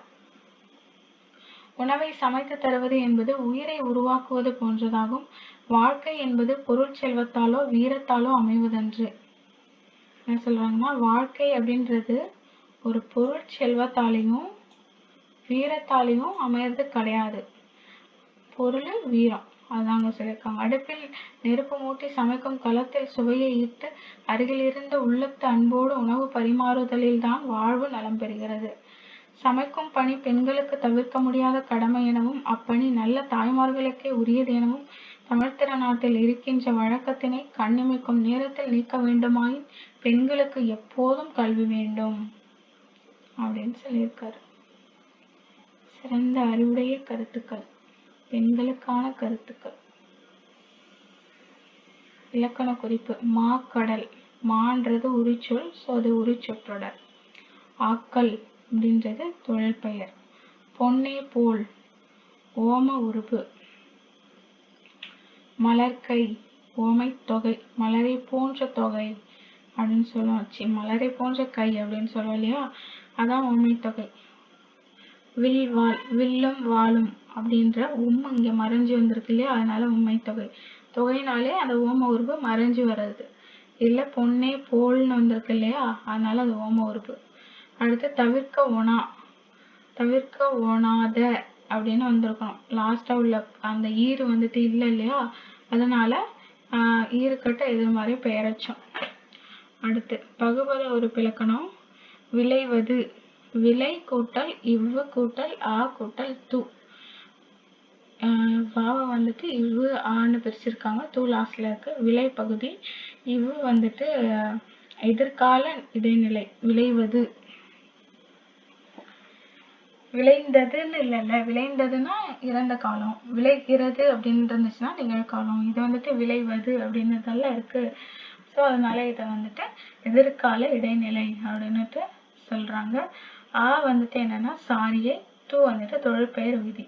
முதல்ல இருக்கிறது எப்போதுமே பகுதி, இறுதியில இருக்கிறது எப்போதுமே விகுதி. சரிங்களா? இல்லை விளைவது, தூ வந்துட்டு தொழிற்பெயர் விகுதி, இவு வந்துட்டு இடைநிலை, ஆ வந்துட்டு சாரியை. அடுத்து சமைக்கின்றார். சமை இக்கு கின்று ஆறு. இப்ப சமை வந்துட்டு பகுதி, ஆர் வந்துட்டு இப்பதானே பண்ணிட்டு இருக்காரு. கின்றுன்றது நிகழ்காலம். ஸோ அதனால ஆர் அப்படின்றது என்னன்னா சமைக்கின்றான், சமைக்கின்றாள் அப்படின்னா ஆண் பால் பெண் பால்னு வந்திருக்கும். ஆனா இந்த இடத்துல ஆறுன்னு இருக்கிறதுனால பலர் பால் வினைமுற்று விகுதி. இக்கு வந்துட்டு சந்தி, கின்று வந்துட்டு நிகழ்கால இடைநிலை. சரிங்களா?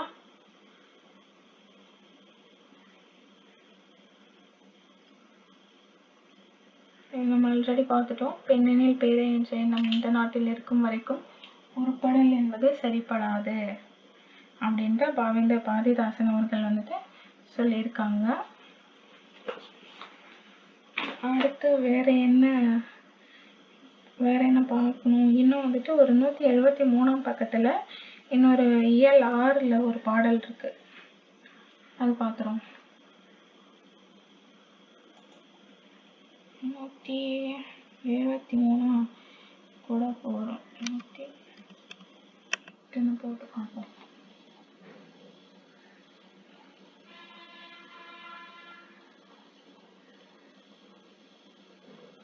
பாருங்க. வான் தந்த பாடம் எத்தனை பெரிய வானம், எண்ணிப்பார் உனையும் நீயே. இத்தரை கொய்யா பிஞ்சு, நீ அதில் சிற்றெரும்பே. அத்தனை பேரும் மெய்யாய் அப்படித்தானே மானே. பித்தேறி மேல் கீழ் என்று மக்கள்தான் பேசல் என்னே. அதாவது என்ன சொல்றாங்கன்னா, வான் வந்துட்டு நமக்கு ஒரு பாடத்தை கொடுக்குது. எத்தனை பெரிய வானம், அதுல எண்ணிப்பாரு, அவ்வளோ பெரிய வானம், அதுல நீ எம்மாத்திரம் ஒரு சின்ன தூசி கூட கிடையாது, அதை விட ரொம்ப சின்னதுதான். இதுக்கு வந்துட்டு என்ன சொல்றான்னா, இந்த தரை வந்துட்டு கொய்யா பிஞ்சு மாதிரி, நீ அதுல ஏன சித்தெரும்பு. அத்தனை பேருமே அப்படித்தான். இதுல நீ என்ன மேலு கீழு அப்படின்னு சொல்லிட்டு இதுல பேசுறதுக்கு என்ன இருக்கு அப்படின்னு சொல்லிட்டு பாவேந்தர் பாரதிதாசன் அவர்கள் சொல்றாங்க. சரிங்களா? எத்தனை பெரிய வானம், எண்ணிப்பார் உனையும் நீயே. இத்தரை கொய்யா பிஞ்சு, நீ அதில் சிற்றெரும்பே. அத்தனை பேரும் மெய்யாய் அப்படித்தானே மானே. பித்தேறி மேல் கீழ் என்று மக்கள் தான் பேசல் என்னே. இத வந்துட்டு இங்க டிரான்ஸ்லேட் பண்ணிருக்காங்க. How vast is the sky? Think you of yourself. The earth is a tiny go of fruit. The earth is a tiny go of fruit. You, like all others, are a tiny ant in it. Is that not so? Why talk madly of the high and the low? அப்படின்னு சொல்லிட்டு கேட்டிருக்காங்க. இது பாவேந்தர் பாரதிதாசன் அவர்களுடைய மொழிபெயர்ப்பு யார் பண்ணியிருக்காங்கன்னா B. Parameswaran அவங்க வந்துட்டு பண்ணியிருக்காங்க.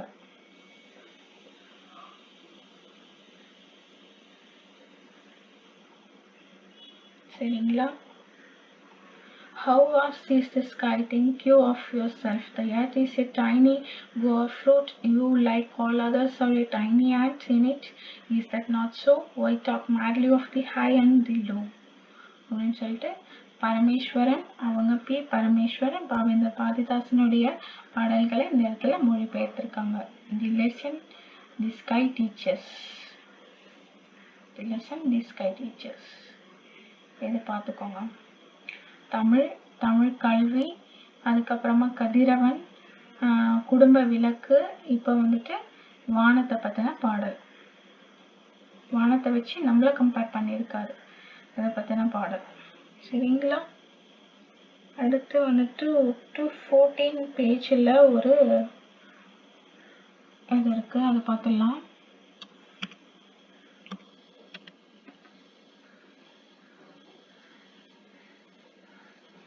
பெரியாரை பற்றி அவரு சொல்லியிருக்கிறது. பெரியார்னாலே பகுத்தறிவு, சிந்தனை இந்த மாதிரி வரும் இல்லையா?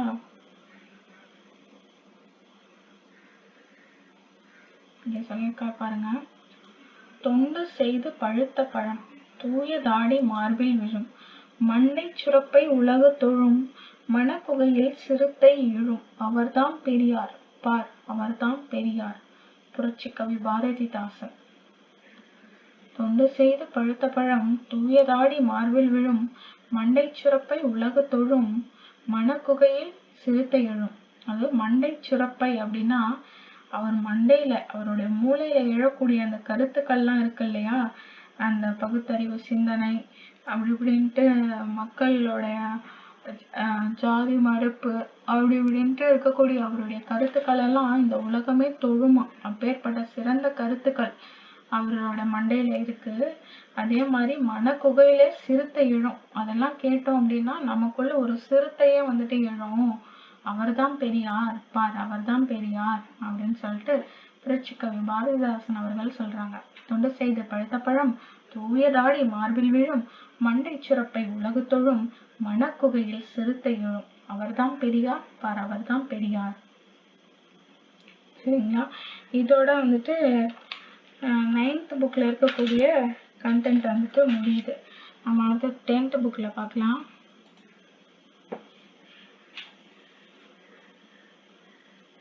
10th புக்ல வந்துட்டு எங்க இருக்குன்னா 53ஆம் பக்கத்துல ஒண்ணு இருக்கு. அதை பார்ப்போம். 10th வந்துட்டுன்னா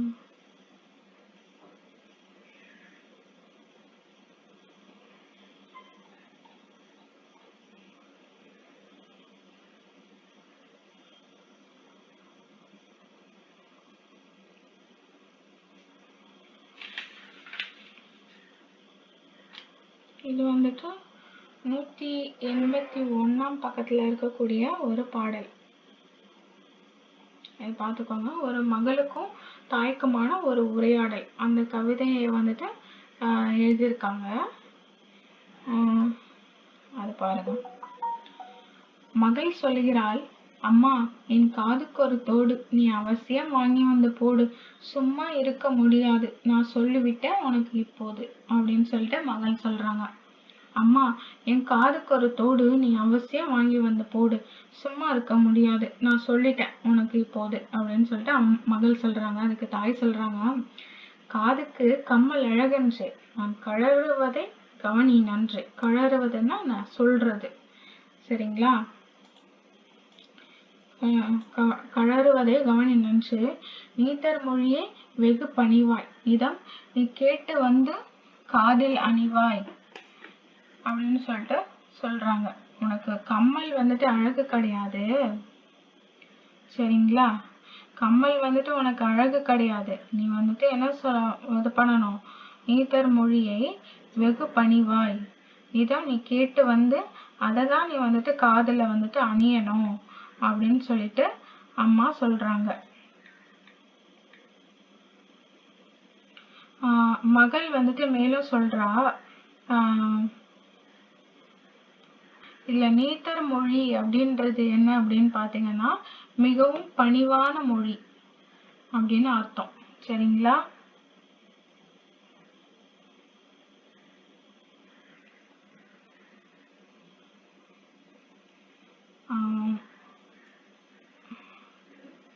நீத்தர் மொழினா மிகவும் பணிவான ஒரு மொழி.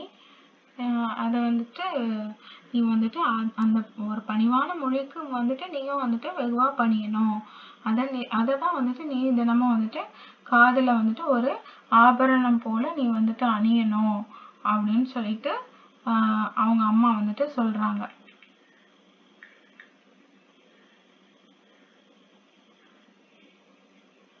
அடுத்து மகள் வந்துட்டு சொல்றாங்க, கைக்கு 2 வளையல் போதும், நீ கடன் பட்டு போட்டிடணும் போதும், பக்கி என்று என்ன எல்லாரும் என் பாடசாலையில சொல்ல நேரும் அப்படின்னு சொல்லிட்டு மகள் சொல்றாங்க.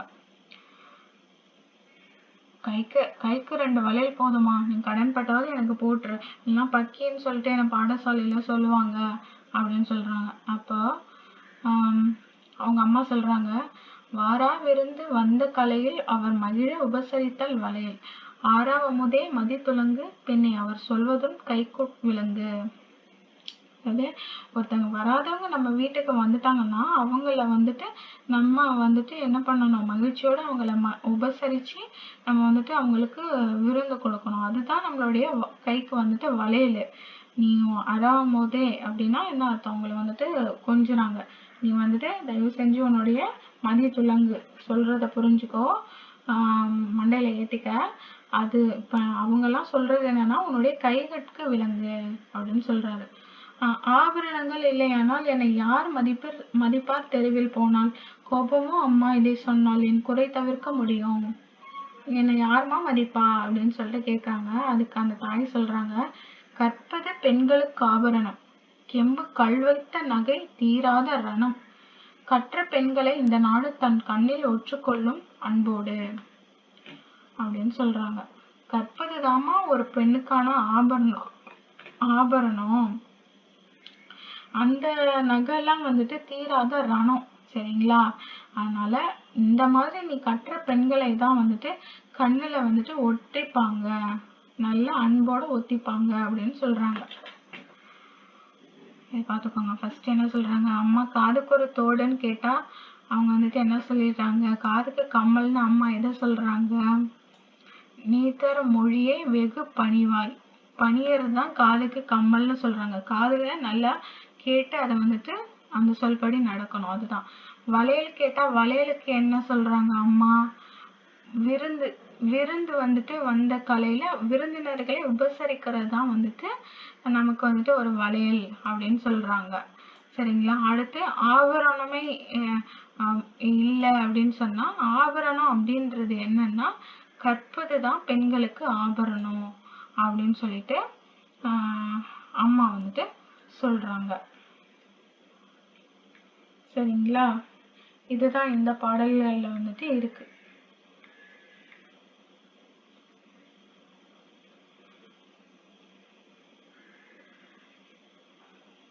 இந்த இடத்துல கெம்பு அப்படின்னு சொல்லியிருப்பாங்க. கெம்பு அப்படின்றது ஒரு வகையான கல். அதான் அந்த நகை செய்யறதுக்கு பயன்படக்கூடிய ஒரு வகையான படிகை கல், கெம்புக்கல் அப்படின்றது. சரிங்களா? இது வந்துட்டு பார்த்துக்கோங்க. ஒரு தடவை அப்படி படிச்சிடலாமா? அம்மா என் காதுக்கு ஒரு தோடு, நீ அவசியம் வாங்கி வந்து போடு, சும்மா இருக்க முடியாது, நான் சொல்லிவிட்டேன் உனக்கு இப்போது. காதுக்கு கம்மல் அழகன்று, நான் கழறுவதே கவனி நன்று, நீ தர் மொழியை வெகு பணிவாய், நிதம் நீ கேட்டு வந்து காதில் அணிவாய். கைக்கு 2 வளையல் வீதம், நீ கடன் பட்டு போட்டுட்டனும் போதும், பக்கி என்றென்ன எல்லோரும் என் பாடசாலையில் சொல்ல நேரும். வார விருந்து வந்த கலையில் அவர் மகிழ உபசரித்தல் வளையல், ஆரவமுதே மதித்துலங்கு, பெண்ணை அவர் சொல்வதும் உன் கைகட்கு விலங்கு. ஆபரணங்கள் இல்லையானால் என்னை யார் மதிப்பார் தெருவில் போனால், கோபமோ அம்மா இதை சொன்னால் என் குறை தவிர்க்க முடியும். கற்பது பெண்களுக்கு ஆபரணம், கெம்புக்கல் வைத்த நகை தீராத ரணம், கற்ற பெண்களை இந்த நாடு தன் கண்ணில் ஒற்றிக்கொள்ளும் அன்போடு அப்படின்னு சொல்லிட்டு பாரதிதாசன் அவர்கள் அம்மா மகளுக்கான உரையாடலை கவிதையா அழகா வந்துட்டு எழுதியிருக்காங்க. சரிங்களா?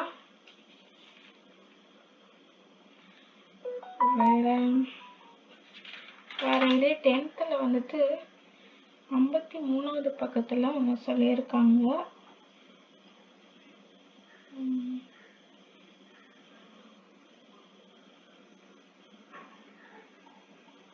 இயல் 5ல வந்துட்டு ஒரு பாடம் வந்துட்டு ஒன்று இருக்கு, அது பார்த்துடலாம்.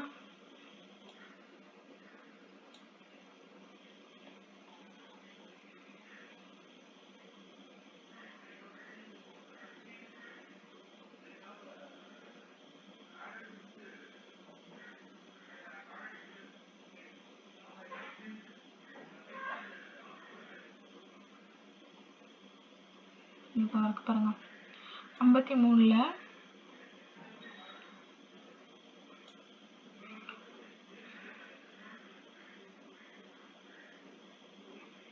இது எதை பத்தின ஒரு பாடல் அப்படின்னு பார்த்தோன்னா, பகிர்ந்துண்ணல்.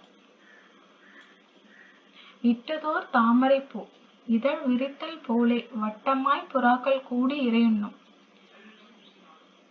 நம்ம ஒரு பகுத்துயிர் பல்லுயிர் ஓம்புதல் நூலோ தொகுத்தவற்றுள் எல்லாம் தலைன்னு சொல்லுவாங்க இல்லையா? நம்ம எதனாலும் பக்கத்துல இருக்கவங்களுக்கும் நம்ம பசித்திருக்கவங்களுக்கும் நம்ம வந்துட்டு உணவிடுதல், விருந்தினரை பேணுதல் அப்படின்றது நம்மளுடைய தமிழருடைய ஒரு பண்பு.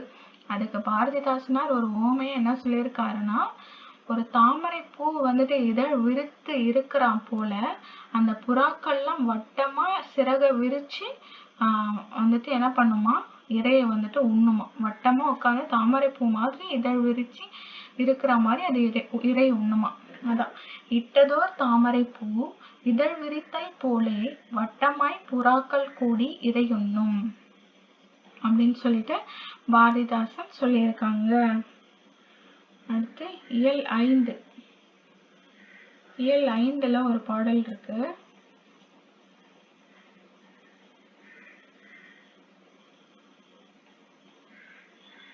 அது எப்படி ஆரம்பிக்கும்னா, அறைக்குள் யாழிசை அப்படின்னு சொல்லிட்டு ஆரம்பிக்கும்.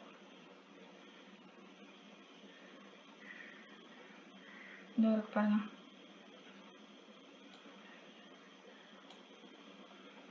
பேஜ் நம்பர் வந்துட்டு 123.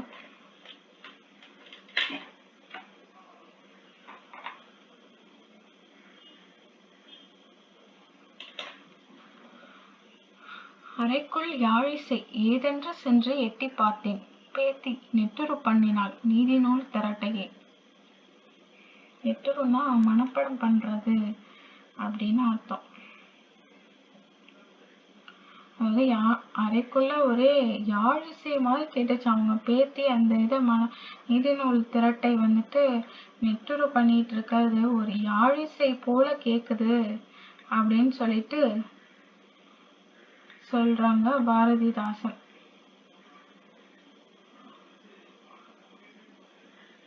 நெட்டுரு அப்படின்றது என்னன்னா மனப்பாடம் செய்கிறது. அறைக்குள் யாழிசை ஏதென்று சென்று எட்டி பார்த்தேன், பேத்தி நெட்டுரு பண்ணினால் நீதி நூல் திரட்டையே. நீதி நூல்களை மனப்பாடம் பண்ணிட்டு இருந்தாலும் அவங்க பேத்தி. அதை பாக்குறப்போ உங்களுக்கு யாழிசை கேட்பது போல இருந்துதான் அப்படின்னு சொல்லிட்டு நமக்கு பாரதிதாசன் அவர்கள் சொல்றாங்க. அதோட 10ஆம் வகுப்பு பாடத்துல இருந்தது முடியுது. மொத்தம் 10ஆம் வகுப்பு இதுல 3 பாடல்கள். சரிங்களா? அடுத்து 11ஆம் வகுப்பு பார்க்கலாம். 11ஆம் வகுப்புல பில்கணியம் புரட்சி கவி, அதுதான், வேற எதுவும் கிடையாது. இந்த புரட்சி கவி அப்படின்றது சூப்பரா இருக்கும் பாருங்க. புரட்சி கவி அப்படின்ற ஒரு காப்பியம். இத முதல்ல படிச்சுட்டு வந்துடலாம். இங்க இருந்து படிச்சுட்டு வந்துடலாம். புரட்சி கவி இயல் 7. மக்களாட்சிக்கு முன்பு வரை சட்டம், நிர்வாகம், நீதி ஆகியவை அரசனிடமே குவிந்திருந்தன. இப்ப நமக்கு இருக்கு இல்லையா, சட்டம், நீதி, நிர்வாகம், இதெல்லாம் வந்துட்டு தனித்தனியா இருக்கு. இப்ப நமக்கு 3 துறைகளா இருக்கு. சட்டமும் நிர்வாகமும் ஒருத்தவங்க கிட்ட இருக்கு, நம்ம எம்எல்ஏ, எம்பி அவங்க கிட்ட இருக்கு. நீதி வந்துட்டு நீதிபதிகள் அவங்க கிட்ட இருக்கு. ஆனா அதுக்கு முன்னாடி சட்டம், நிர்வாகம், நீதி எல்லாமே அரசன் கிட்டதான் இருந்துச்சு. இந்த நிலையில தான் சிறிது சிறிதா மக்கள் புரட்சியால மாற்றப்பட்டு தற்பொழுது மக்களாட்சி முறை வந்துட்டு பல நாடுகள்ல வந்துட்டு மலர்ந்திருக்கு.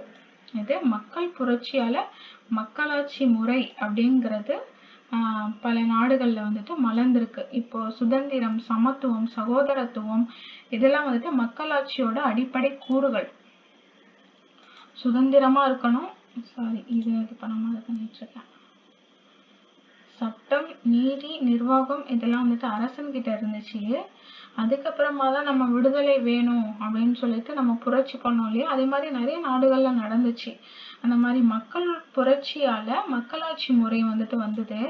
மக்களாட்சியோட அடிப்படை கூறுகள் அப்படின்னு எதை சொல்றாங்கன்னா சுதந்திரம், அடுத்து சமத்துவம், சகோதரத்துவம். இதுதான் மக்களாட்சியோட அடிப்படை கூறுகள். எல்லாமே சூன்னு வருதுன்னு பாருங்க. சுதந்திரம், சமத்துவம், சகோதரத்துவம். சரிங்களா? இப்போ அந்த மக்களாட்சி சிந்தனைகளை வந்துட்டு பரப்பியதுல இலக்கியத்திற்கும் பெரும் பங்கு வந்துட்டு இருக்கு. பாரதியார்லாம் அவருடைய பாடல் வரிகள் மூலியமா தான் வந்துட்டு விடுதலை வேட்கையை வந்துட்டு ஏற்படுத்தினாரு. அது மாதிரிதான் நாமக்கல் கவிஞர், இப்ப பாரதிதாசன் அவங்க எல்லாருமே. ஸோ அப்ப அந்த மக்கள் புரட்சிக்கு இலக்கியத்துக்கும் வந்துட்டு ஒரு பங்கு இருக்கு, மக்களாட்சி சிந்தனைக்கே. அப்போ அரசு அப்படின்றது மக்களுக்கானதே அப்படின்னுட்டு காலந்தோறும் இலக்கிய வடிவங்களின் மூலம் வலியுறுத்தி வராங்க அப்படின்னு சொல்றாங்க. அரசு என்பது மக்களுக்கானதுதான் அப்படின்னு சொல்லிட்டு காலந்தோறும் இலக்கிய வடிவங்களின் மூலம் கவிஞர்கள் வலியுறுத்தி வருகின்றாங்க. இப்ப நமக்கு ஆரம்ப காலகட்டத்திலேயே பார்ப்போம். ஃபர்ஸ்ட் மனிதர்கள் வந்துட்டு வேளாண்மையை கத்துக்கிட்டு ஒரு சிறு சிறு குழுக்களா வந்துட்டு வாழ ஆரம்பிச்சாங்க. எல்லா தொழில்களும் கத்துக்கிட்டு வந்துட்டு இருந்தாங்க. அதுக்கப்புறமா தான் வந்துட்டு தங்களுக்குன்னு ஒரு தலைவன் வேணும் அப்படின்னு சொல்லிட்டு அவங்க வந்துட்டு ஒரு தலைவனை நியமிச்சாங்க. அப்போ மக்களுக்கானவன் தான் தலைவன், தலைவனுக்காக மக்கள் கிடையாது, சரிங்களா? ஸோ அப்போ வந்துட்டு அந்த கருத்து தான் வந்துட்டு இப்போ வரைக்கும் நம்ம கவிஞர்கள் வலியுறுத்திட்டு வர்றாங்க. அதுதான் மக்களாட்சி சிந்தனை. இப்போ அப்படிப்பட்ட ஒரு கருத்தை சொல்றதுதான் இந்த காவியம். இதோட கதை என்னன்னா, அரசன் வந்துட்டு ஒருத்தன் இருக்கான். அவனுடைய மகள் வந்துட்டு யாருன்னு பாத்தீங்கன்னா அமுதவல்லி.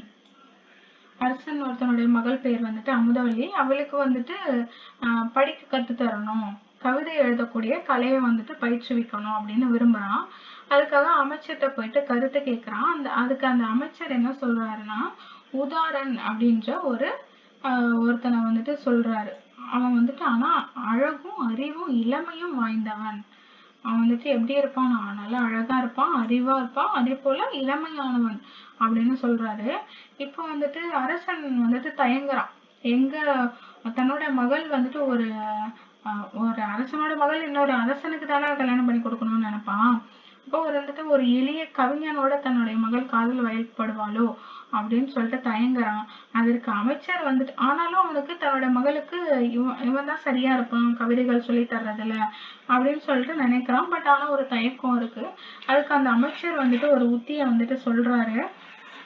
என்னன்னா, உதாரன் வந்துட்டு ஒரு பார்வையற்றவன் அப்படின்னு சொல்லிட்டு அமுதவல்லிட்ட சொல்லிடுவோம். அதே போல அமுதவல்லி உதாரன் கிட்ட வந்துட்டு என்ன சொல்லுவோம், அமுதவல்லி வந்துட்டு ஒரு தொழுநோயாளி அப்படின்னு சொல்லிட்டு சொல்லிடுவோம். அப்போ 2 பேருக்கு இடையில வந்துட்டு ஒரு திரை வந்துட்டு போட்டுருவோம் அப்படின்னு சொல்லிட்டு சொல்லிடுறாங்க. இப்படி ஒரு யோசனை பண்ணலாம் அப்படின்ட்டு. இந்த கதை உங்களுக்கு எதுல ஞாபகம் வருது? பெரியண்ணா படத்துல சூர்யாவுக்கும் அந்த ஹீரோயினுக்கும் இடையில திரைய போட்டு சூர்யா வந்துட்டு வயலின் கத்து கொடுக்க இதை பண்ணுவால, பாட்டு கத்து தருவான்ல, அந்த சீன் இதுல இருந்து தான் அந்த சீன் வந்துட்டு எடுத்து வச்சிருக்காங்க போல, சரிங்களா? நிலவே நிலவே சரிகம பதனி பாடு அந்த பாடல் கூட வரும்ல, என் பல்லவி பாருங்க. இப்போ அதான் வந்துட்டு 2 பேருக்கும் திரையிட்டுட்டாங்க. அமுதவல்லிக்கு கவிதை எழுதக்கூடிய கலையும் வந்துட்டு கத்துத்தரான். அப்ப வந்துட்டு என்ன நடக்குதுன்னா, ஒரு இரவு பொழுதுல பாருங்க, இந்த நிலவே நிலவே பாட்டு கூட அப்படிதான் வருது இல்லையா? அந்த நிலாவை கண்டு உதாரன் வந்துட்டு தன்னை மறந்த கவிதை ஒன்றை வந்துட்டு பாடுறான். அப்ப பார்வை இல்லாத ஒருத்தன் எப்படி ஒரு நிலாவோட அழகை பார்த்து கவி பாட முடியும் அப்படின்னு சொல்லிட்டு அமுதவல்லிக்கு ஒரு ஐயம் வருது. அப்போ அந்த திரையை வந்துட்டு விலக்கி பாக்குறா. அங்க ஒரு அழகான ஆண்மகன் இருக்கிறத பார்த்து அவனை வந்துட்டு அவ விரும்ப தொடங்குறா. அதே போல உதாரணம் வந்துட்டு அமுதவல்லியை வந்துட்டு பார்த்துடுறான். பார்த்துட்டு 2 பேருக்கும் இடையில அன்பு வந்துட்டு மலருது. இந்த விருப்பம் வந்துட்டு அரசனுக்கு தெரிய வருது. அவன் எப்படி நினைப்பான், ஒரு எளிய கவிஞனை போய் நம்ம மருமகனா ஏத்துக்க முடியுமா, ஏத்துக்கலாம்னு நினைப்பானா? நினைக்க மாட்டான் இல்லையா? அப்ப என்ன பண்றான், உதாரணை வந்துட்டு குற்றவாளியாக்கி அவனுக்கு மரண தண்டனை வந்துட்டு விதிக்கிறான். அமுதவல்லி வந்துட்டு அதை எதிர்க்கிறான். இதனால அவனுக்கு கோபம் வந்துடுது அரசனுக்கு. அதனால 2 பேருக்கும் சேர்த்து மரண தண்டனை வந்துட்டு விதிக்கிறான். இதை தொடர்ந்து இந்த காவியத்தோட இறுதி பகுதி தான் வந்துட்டு இதுல வந்துட்டு கொடுத்துருக்காங்க. அது என்னன்னு பார்ப்போம். இது வந்துட்டு என்ன பாவகையில் அமைதுன்னா, என் சீர் கழி நெடிலடி ஆசிரிய விருத்தம். கழி நெடிலடினா என்ன சொல்லுவாங்க, அது 5க்கு மேற்பட்ட குரலடி, சிந்தடி, அளவடி, நெடிலடி, கழிநடிலடி 5க்கு மேற்பட்ட சீர்களை கொண்ட பாடல் வரிகளை வந்துட்டு நம்ம கழிநடிலடி அப்படின்னு சொல்லுவோம் இல்லையா? இதுல எத்தனை இருக்கு பாருங்க, 1 2 3 4 5 6 7 8 அந்த மாதிரி இருக்கா? 1 2 3 4 5 6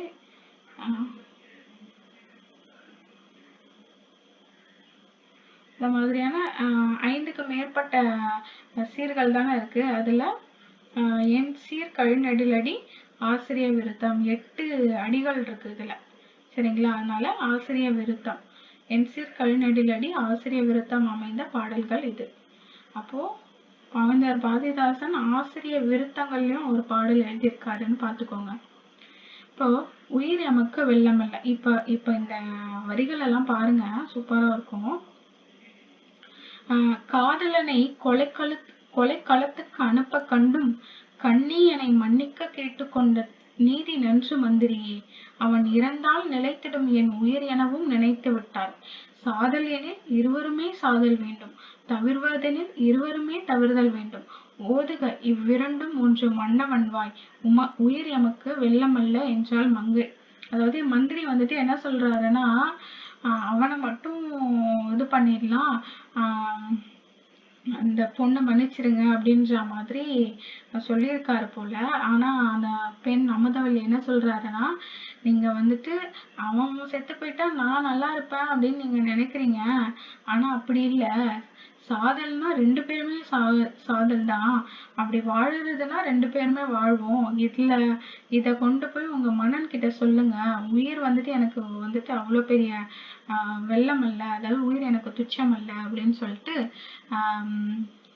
அமுதவல்லி வந்துட்டு சொல்றாங்க. காதலனை கொலை களத்துக்கு அனுப்ப கண்டும் கண்ணியனை மன்னிக்க கேட்டுக்கொண்ட நீதி நன்று மந்திரியே, அவன் இறந்தால் நிலைத்திடும் என் உயிர் எனவும் நினைத்து விட்டாய். சாதல் எனில் இருவருமே சாதல் வேண்டும், தவிர்வதெனில் இருவருமே தவிர்தல் வேண்டும். ஓதுக இவ்விரண்டில் ஒன்று மன்னவன்வாய், உயிர் எமக்கு வெல்லமல்ல என்றாள் மங்கை. அடுத்து கடைசி பேச்சு. கொலைக்களத்தில் கொலைஞர்களும் அதிகாரங்கள் கொண்டவரும் காதலரும் ஓர்பால் நின்றார். அலைக்கடல் போல் நாட்டார்கள் வீடு கூட்டி அனைவருமே வந்திருந்தார். உதாரணக்கும் சிலைக்கு நிகர் மங்கைக்கும் கடைசியாக சில பேச்சு பேசிடுக என்று சொல்லி தலைப்பாகை அதிகாரி விடை தந்தித்தான். தமிழ் கவிஞன் ஜனங்களிடை முழக்கம் செய்வான்.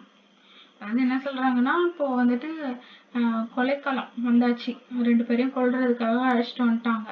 என்ன பண்ணிட்டாங்கன்னா, அந்த வீட்டுல இருந்தவங்க, ஊர்ல இருந்தவங்க எல்லாருமே அவங்கவுங்க வீட்டை கூட்டிட்டு வந்துட்டாங்க. ஏன்னா நடக்கிறது வந்துட்டு ஒரு எப்படி சொல்றது, காதலுக்காக ஒருத்தனை வந்துட்டு கொல்ல போறாங்க இல்லையா, அதனால எல்லாருமே வந்துட்டு வந்துட்டாங்க. அந்த கொலை செய்யக்கூடிய அவங்களும் மக்கள் இவங்க எல்லாரும் ஒரு பக்கமா நிக்கிறாங்க. அப்ப இவங்களை வந்துட்டு பேச சொல்றாங்க. கடைசியா வேணா நீங்க 2 பேரும் ஒரு வார்த்தை பேசிருங்க அப்படின்னு சொல்லிட்டு ஒரு தலைப்பாகை அணிந்த அதிகாரி வந்துட்டு விடை கொடுக்கிறாரு. அப்போ அந்த உதாரன் வந்துட்டு பேச ஆரம்பிக்கிறான். தமிழ் கவிஞன் சனங்களிடையே முழக்கம் செய்வான். பேரன்பு கொண்டவரே பெரியோரே, என் பெற்ற தாய்மாரே, நல் இளஞ்சிங்கங்காள், நீரோடை நிலங்கிழிக்க நெடுமரங்கள் நிறைந்து பெருங்காடாக பெருவிலங்கு நேரோடி வாழ்ந்திருக்க பருக்கை கல்லின் நெடுங்குன்றில் பிளஞ்சேர பாம்பு கூட்டம் போராடும் பாழ்நிலத்தை அந்த நாளில் புதுக்கியவர் யார்? அழகு நகர் உண்டாக்கி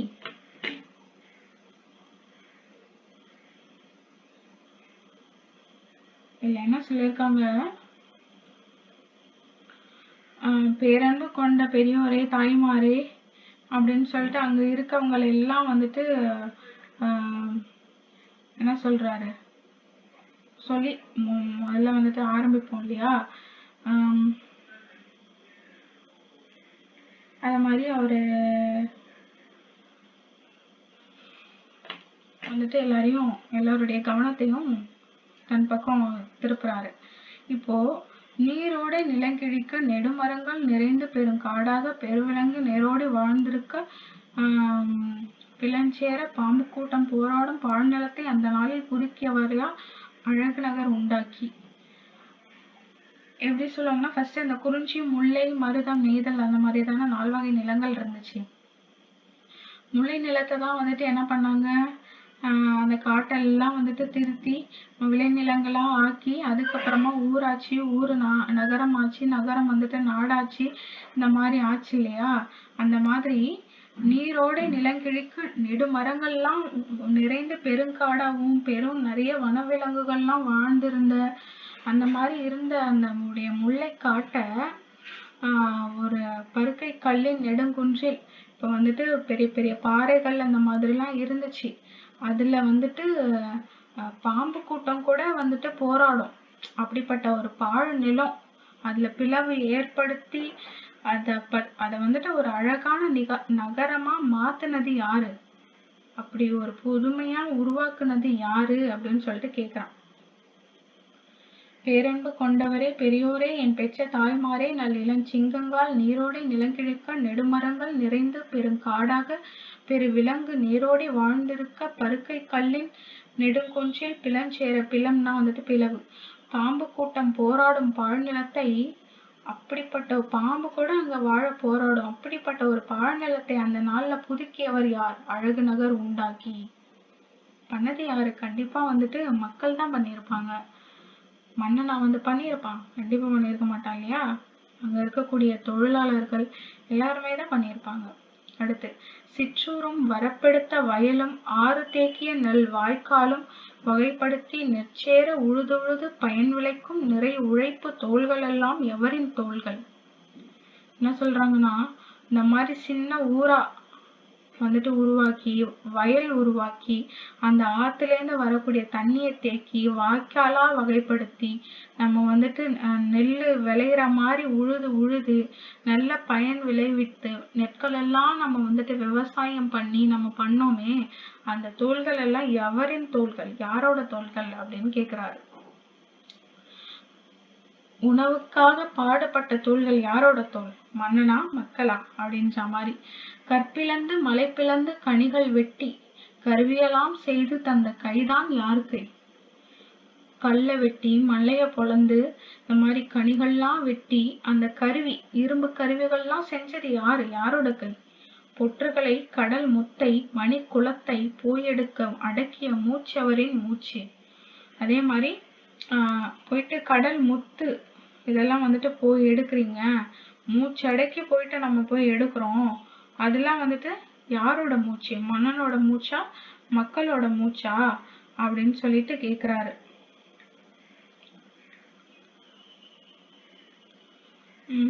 அதுதான் சிற்றூரும். பொற்றுகள் அப்படின்னா என்னன்னா சின்ன சின்ன மலைகள் இல்ல காடுகள் அந்த மாதிரி இருக்கிறதுதான் பொற்றுகள் அப்படின்னு சொல்லுவாங்க. சிறு மலைகள், கற்பாறைகள், மாதிரி சிறு தூறுகள், காடுகள், இந்த மாதிரி. கடல் முத்தை மணிக்குளத்தை போய் எடுக்க, மணினா மாணிக்க கல், அந்த மாதிரி போய் எடுக்க அடக்கிய மூச்சவரின் மூச்சு. அடுத்து, சிற்றூரும் வரப்பெடுத்த வயலும் ஆறு தேக்கிய நல் வாய்க்காலும் வகைப்படுத்தி நெற்சேர உழுதுழுது பயன் விளைக்கும் நிறை உழைப்பு தோள்கள் எல்லாம் எவரின் தோள்கள்? கற்பிளந்து மலை பிளந்து கனிகள் வெட்டி கருவியெல்லாம் செய்து தந்த கைதான் யார் கை? பொற்றுகளை கடல் முத்தை மணி குளத்தை போய் எடுக்க அடக்கிய மூச்சவரின் மூச்சு அப்படின்னு கேக்குறாரு. ஒரு மனிதன் தேவைக்கே இந்த தேசம். அரசனுக்கும் எனக்கும் ஒரு வழக்குண்டாக அவ்வழக்கை பொதுமக்கள் தீர்ப்பதேதான் சரி என்றேன்.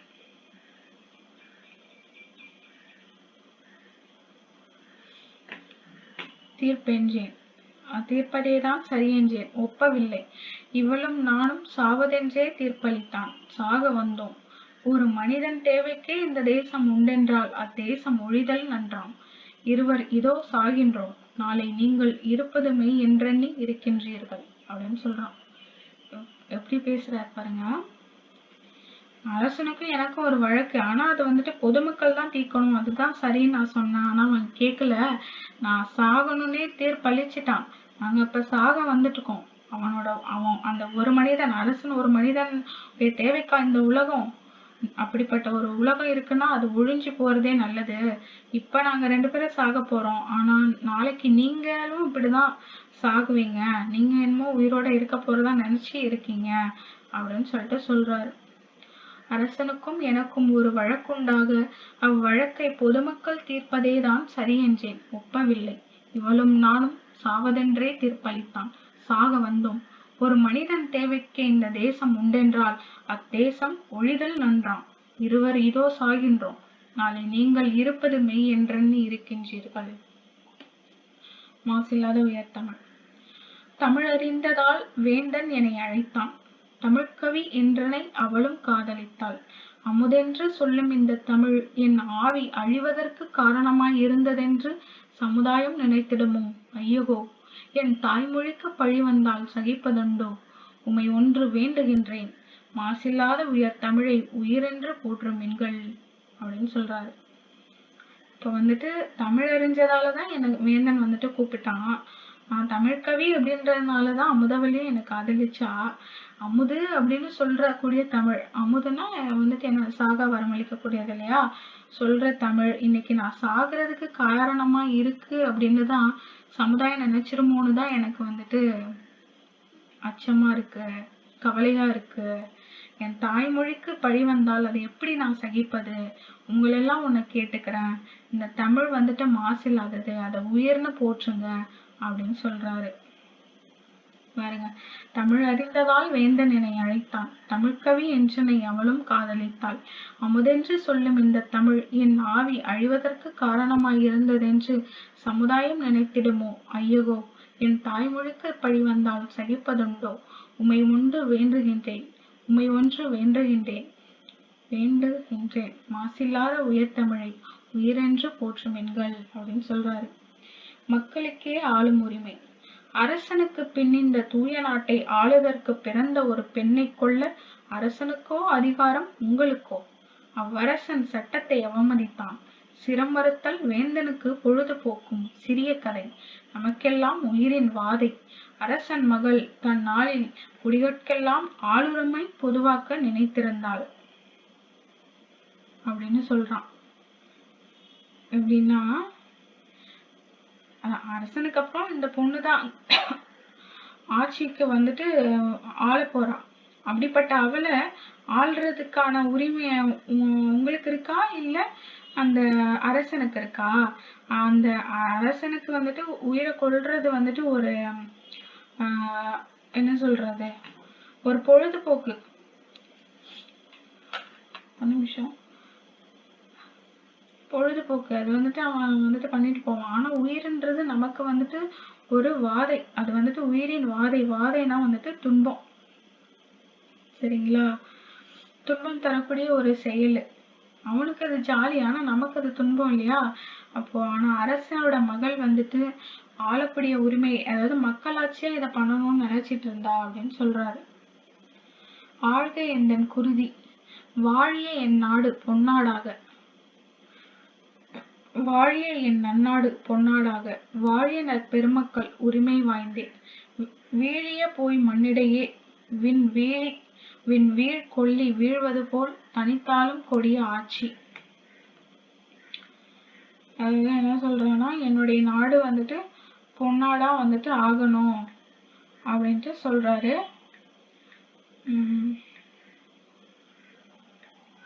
வாழிய என் நன்னாடு பொன்னாடாக,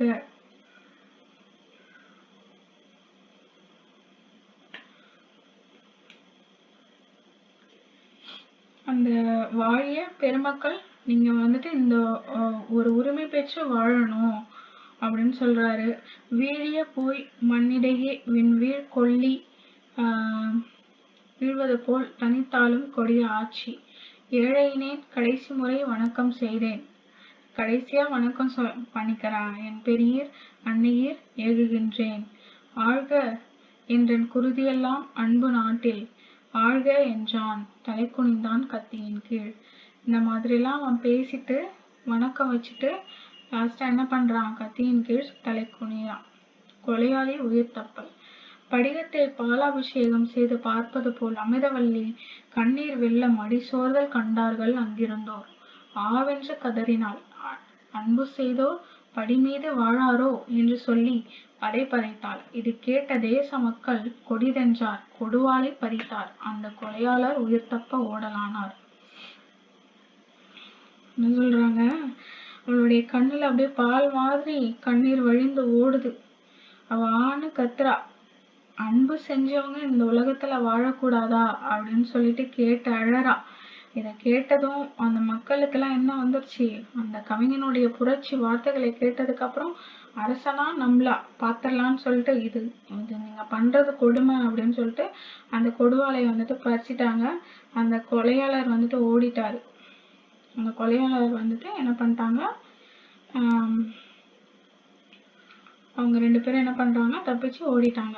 அப்போ கவிஞனுக்கும் செல்வமும் உரிமையும் மக்களுக்கு, கவிஞனுக்கும் காதலிக்கும் மீட்சி தந்தார். மீட்சி வந்துட்டு தந்துட்டாங்க, விடுதலை வந்துட்டு தந்துட்டாங்க. காவலன் பால் தூதொன்று போக சொன்னார், புவியாட்சி தனி உனக்கு தாரோம் என்று பொய் உரைப்பாய் என்றார்கள்.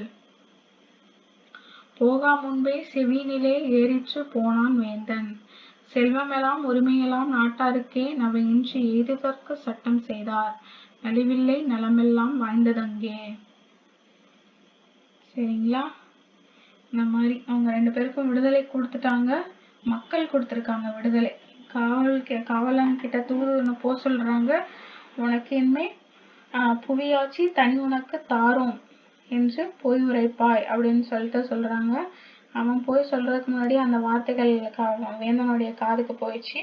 அப்போ செல்வம் எல்லாம் உரிமையெல்லாம் நாட்டாருக்கே, நாட்டுல இருக்கவங்களுக்கு தான் வந்துட்டு இனிமே செல்வம் அப்படின்ற மாதிரி ஆயிடுச்சு. குற்றமின்றி எய்துதற்கு சட்டம் செய்தார். சட்டம் வந்துட்டு செஞ்சு அமல்படுத்திட்டாங்க. இனிமே வந்துட்டு நலிவு இல்லை, இனிமே எல்லாமே நலம் அப்படின்ட்டு சொல்றாங்க. அதுதான் புரட்சி கவி அப்படின்னா என்ன அர்த்தம்னா, அந்த கவிஞன் தன்னுடைய புரட்சிகரமான வார்த்தைகளால பேசி அவனுக்கான விடுதலையை வந்துட்டு அந்த தமிழ் அவனுக்கு வாங்கி கொடுத்துருக்கு. தமிழ் படித்த அந்த கவி, தமிழ் கவி தன்னுடைய புரட்சிகரமான கவிதைகளால மக்களுடைய மனதை வந்துட்டு புரட்சியை உண்டாக்கி அவன் வந்துட்டு உயிர் தப்புறான். அதுதான் இந்த கதை புரட்சி கவி. சரிங்களா? ஓதுக அப்படின்னா சொல்க. இருப்பாங்க போக முன்பே ஓதுகன்னா இல்ல, அங்க முதல்ல அமுதவள்ளி சொல்லியிருப்பாங்க. முழக்கம், ஓங்கி உரைத்தல், கனிகள், உலோகங்கள்.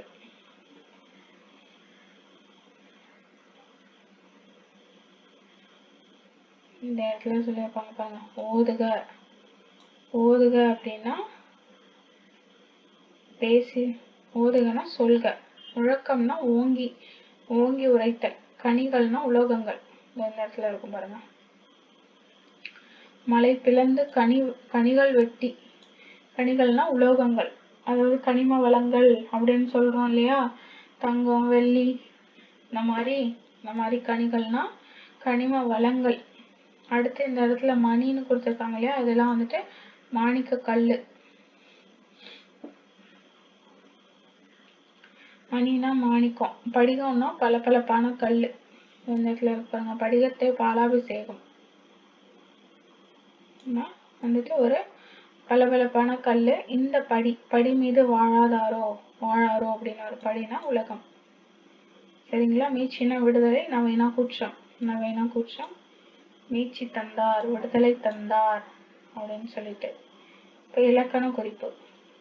ஓதுக, பேசிடுக, ஆழ்க, வாழிய, இந்த மாதிரி இயர் அப்படின்னு முடிஞ்சுது அப்படின்னா அதெல்லாம் வந்துட்டு வியங்கோல் வினைமுற்று. ஓதுக, பேசிடுக, ஆழ்க, வாழிய. அடுத்து அலைக்கடல் அப்படின்னா வினைத்தொகை. அலையும் கடல், அலைகின்ற கடல், அலைந்த கடல், அந்த மாதிரி வரும் இல்லையா? தமிழ் கவிஞர், தமிழ்னு ஒரு பேரு, கவிஞர்னு ஒரு பேரு. இப்ப 2 பேரும் ஒட்டி இருக்கு. அதான் இரு பெயரொட்டு பண்பு தொகை. பேரன்பு, நெடுங்குன்று, பெரிய அன்பு, பேரன்பு, நெடுங்குன்று, இதெல்லாம் வந்துட்டு பண்பு தொகைகள். ஒழிதல், தல்னு முடிஞ்சிருக்கு, தொழிற்பெயர். உழுதுழுது, உழுது அப்படின்னு 2 தடவை வந்திருக்கா? உழுதுக்கு பொருள் இருக்கா? ஸோ அதனால இது வந்துட்டு அடுக்கு தொடர். அடுத்து பகுபத உறுப்பிலக்கணம். நின்றார், நில்லு. நின்னுன்னு ஒரு வார்த்தை கிடையாது. ஸோ அதனால நில்லு, அதுதான் வந்துட்டு இன்னு. அடுத்து இரு, அடுத்து ஆறு.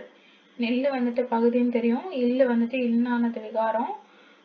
இரு வந்துட்டு என்னன்னா இறந்த கால இடைநிலை. நின்றார், நின்று கொண்டிருந்தார், நிற்பார் அப்படின்னா அந்த இப்போ இது நின்றான்னு இருக்கனால இறந்த காலம். ஆறு பலர்பால் வினைமுற்று. அடுத்து செய்வான், செய், இவ்வு, ஆண். செய் பகுதி, ஆண் வந்துட்டு ஆண் பால் வினைமுற்று, இவ்வு வந்துட்டு எதிர்கால இடைநிலை. அடுத்து அழைத்தான், அழை, இத்து ஆணு. சரிங்களா? அப்போ வந்துட்டு அழை பகுதி, இந்த ஆண் வந்துட்டு ஆண்பால் வினைமுற்று, இந்த இத்து வந்துட்டு இறந்த கால இடைநிலை, இந்த இத்து வந்துட்டு சந்தி. வேண்டுகின்றேன், சந்தி அப்படின்னாலே இடைநிலைக்கும் பகுதிக்கு இடையில இருக்கு இல்லையா? அதான் சந்தி. வேண்டுகின்றேன், வேண்டு, இன்று, ஏன், இன்று ஏன்னு பிரிச்சிருக்காங்க. இரு ஏன் இன்று. வேண்ட பகுதி கின்று நிகழ்கால இடைநிலை. ஏன் வந்துட்டு தன்மை ஒருமை வினைமுற்று வெகுதி. வேண்டுகின்றேன்னா தன்னை தான் சொல்லுது, நான் தான் வேண்டுறேன், அதனால்தான் தன்மை. வேண்டுகின்றோம்னு வந்தா தன்மை. இது வந்துட்டு தன்னை மட்டும் தானே சொல்லுது, அதனால ஒருமை. இது வினைமுற்றாயிருக்கு. அடுத்து ஆழ்க. ஆழ் பகுதி கா வந்துட்டு வியங்கோல் வினைமுற்று. பறித்தார். பரி கூட்டல் இத்து கூட்டல் இத்து கூட்டல் ஆர். சரிங்களா? பறித்தார்னா இறந்த கால இடைநிலை. ஆர் பலப்பால். இத்து வந்துட்டு சந்தி. உணர்ச்சி விதியெல்லாம் சொல்லியிருக்காங்க. இப்போ நீரோடைய எப்படி பிரிப்பீங்க? நீர் கூட்டல் ஓடை. சரிங்களா? உடல் மேல் உயிர் வந்து ஒன்றுவது இயல்பை. அடுத்து சிற்றூர். சிறுமை கூட்டல் ஊர். ஃபர்ஸ்ட் இந்த மை போயிருக்கு, ஈறு போயிடுச்சு, அப்ப சிறு கூட்டல் ஊர்னு இருக்கு. அடுத்து என்ன ஆகும்னா, இப்போ இந்த இதுக்கு முன்னாடி ஒரே ஒரு தனி குறில் மட்டும் வந்துச்சுன்னா அப்ப அது என்ன ஆகும்னா தன்னுச்சி இரட்டல். அது வந்துட்டு அந்த ஒற்று வந்துட்டு 2 தடவை வரும். அப்ப சிற்று அப்படின்னு வருது. அடுத்து உயிர் வரின். இங்க உயிர் எழுத்து வந்திருக்கு. அப்ப ரெண்டும் சேர்ந்து என்ன வரும்னா உயிர் வரின் உக்குரல் மெய்விட்டோடும். அப்ப இந்த ஊ வந்துட்டு போயிடும். அப்போ ஊ போயிட்டு சிறு வந்துருச்சு. அடுத்த உடல் மேல் உயிர் வந்து ஒன்றது இயல்புன்ற மாதிரி இந்த ஈரும் இந்த ஊவும் சேர்ந்து சிற்றூர் அப்படின்னு ஆயிடுச்சு. சரிங்களா? அடுத்து கற்பிளந்து. கல் கூட்டல் பிளந்து. லா வேற்றுமையில் வெளிவரின் ரா டா வரும். இங்க வந்துட்டு லாவோ, இந்த இடத்துல லாவோ வந்து இங்க வந்துட்டு வல்லின எழுத்து வருது அப்படின்னா வந்துட்டு என்ன பண்ணணும்னா ராவும் டாவும் மாறிடும். அதான் கற்பிளந்து. மணிக்குளம். மணி கூட்டல் குளம். இயல்பினும் விதியினும் நின்ற உயிர் முன் காசா தாப்பா மிகும். இயல்பினும் விதியினும் நின்ற உயிர் முன் காசா தாப்பா மிகும். அதனால இக்கு வந்துச்சு. அமுதென்று. அமுது கூட்டல் என்று. உயிர்வரின் உக்குரல் மெய்விட்டோடும். அப்ப இந்த ஊ போயிடும். அப்ப இத்தும் ஏவும் சேர்த்து அமுதென்று அப்படின்னு வந்துடும். சரிங்களா? புவியாட்சி. புவி கூட்டல் ஆட்சி. அடுத்து ஐ வழி எவ்வும். இப்போ இந்த இடத்துல வந்துட்டு என்ன வந்திருக்கு? புவி ஈன்னு வந்திருக்கா? ஸோ இப்போ வந்துட்டு என்ன வரும்னா ஐ ஏதாவது வந்துச்சுன்னா யா வரும். அந்த இது படி ஈன்னு வந்துச்சு. இப்போ வந்துட்டு என்ன வரும்னா இது ரெண்டும் சேர்ந்து யாச்சி, புவியாட்சி அப்படின்னு வந்துடும். இங்க என்ன சொல்லியிருக்காங்க? ஒரு மூல மொழி பிரதியின் உள்ளடக்கத்தை அப்பிரதிக்கு இணையான இலக்கு மொழி பிரதியின் வழியாக வெளிப்படுத்துதலே மொழிபெயர்ப்பு.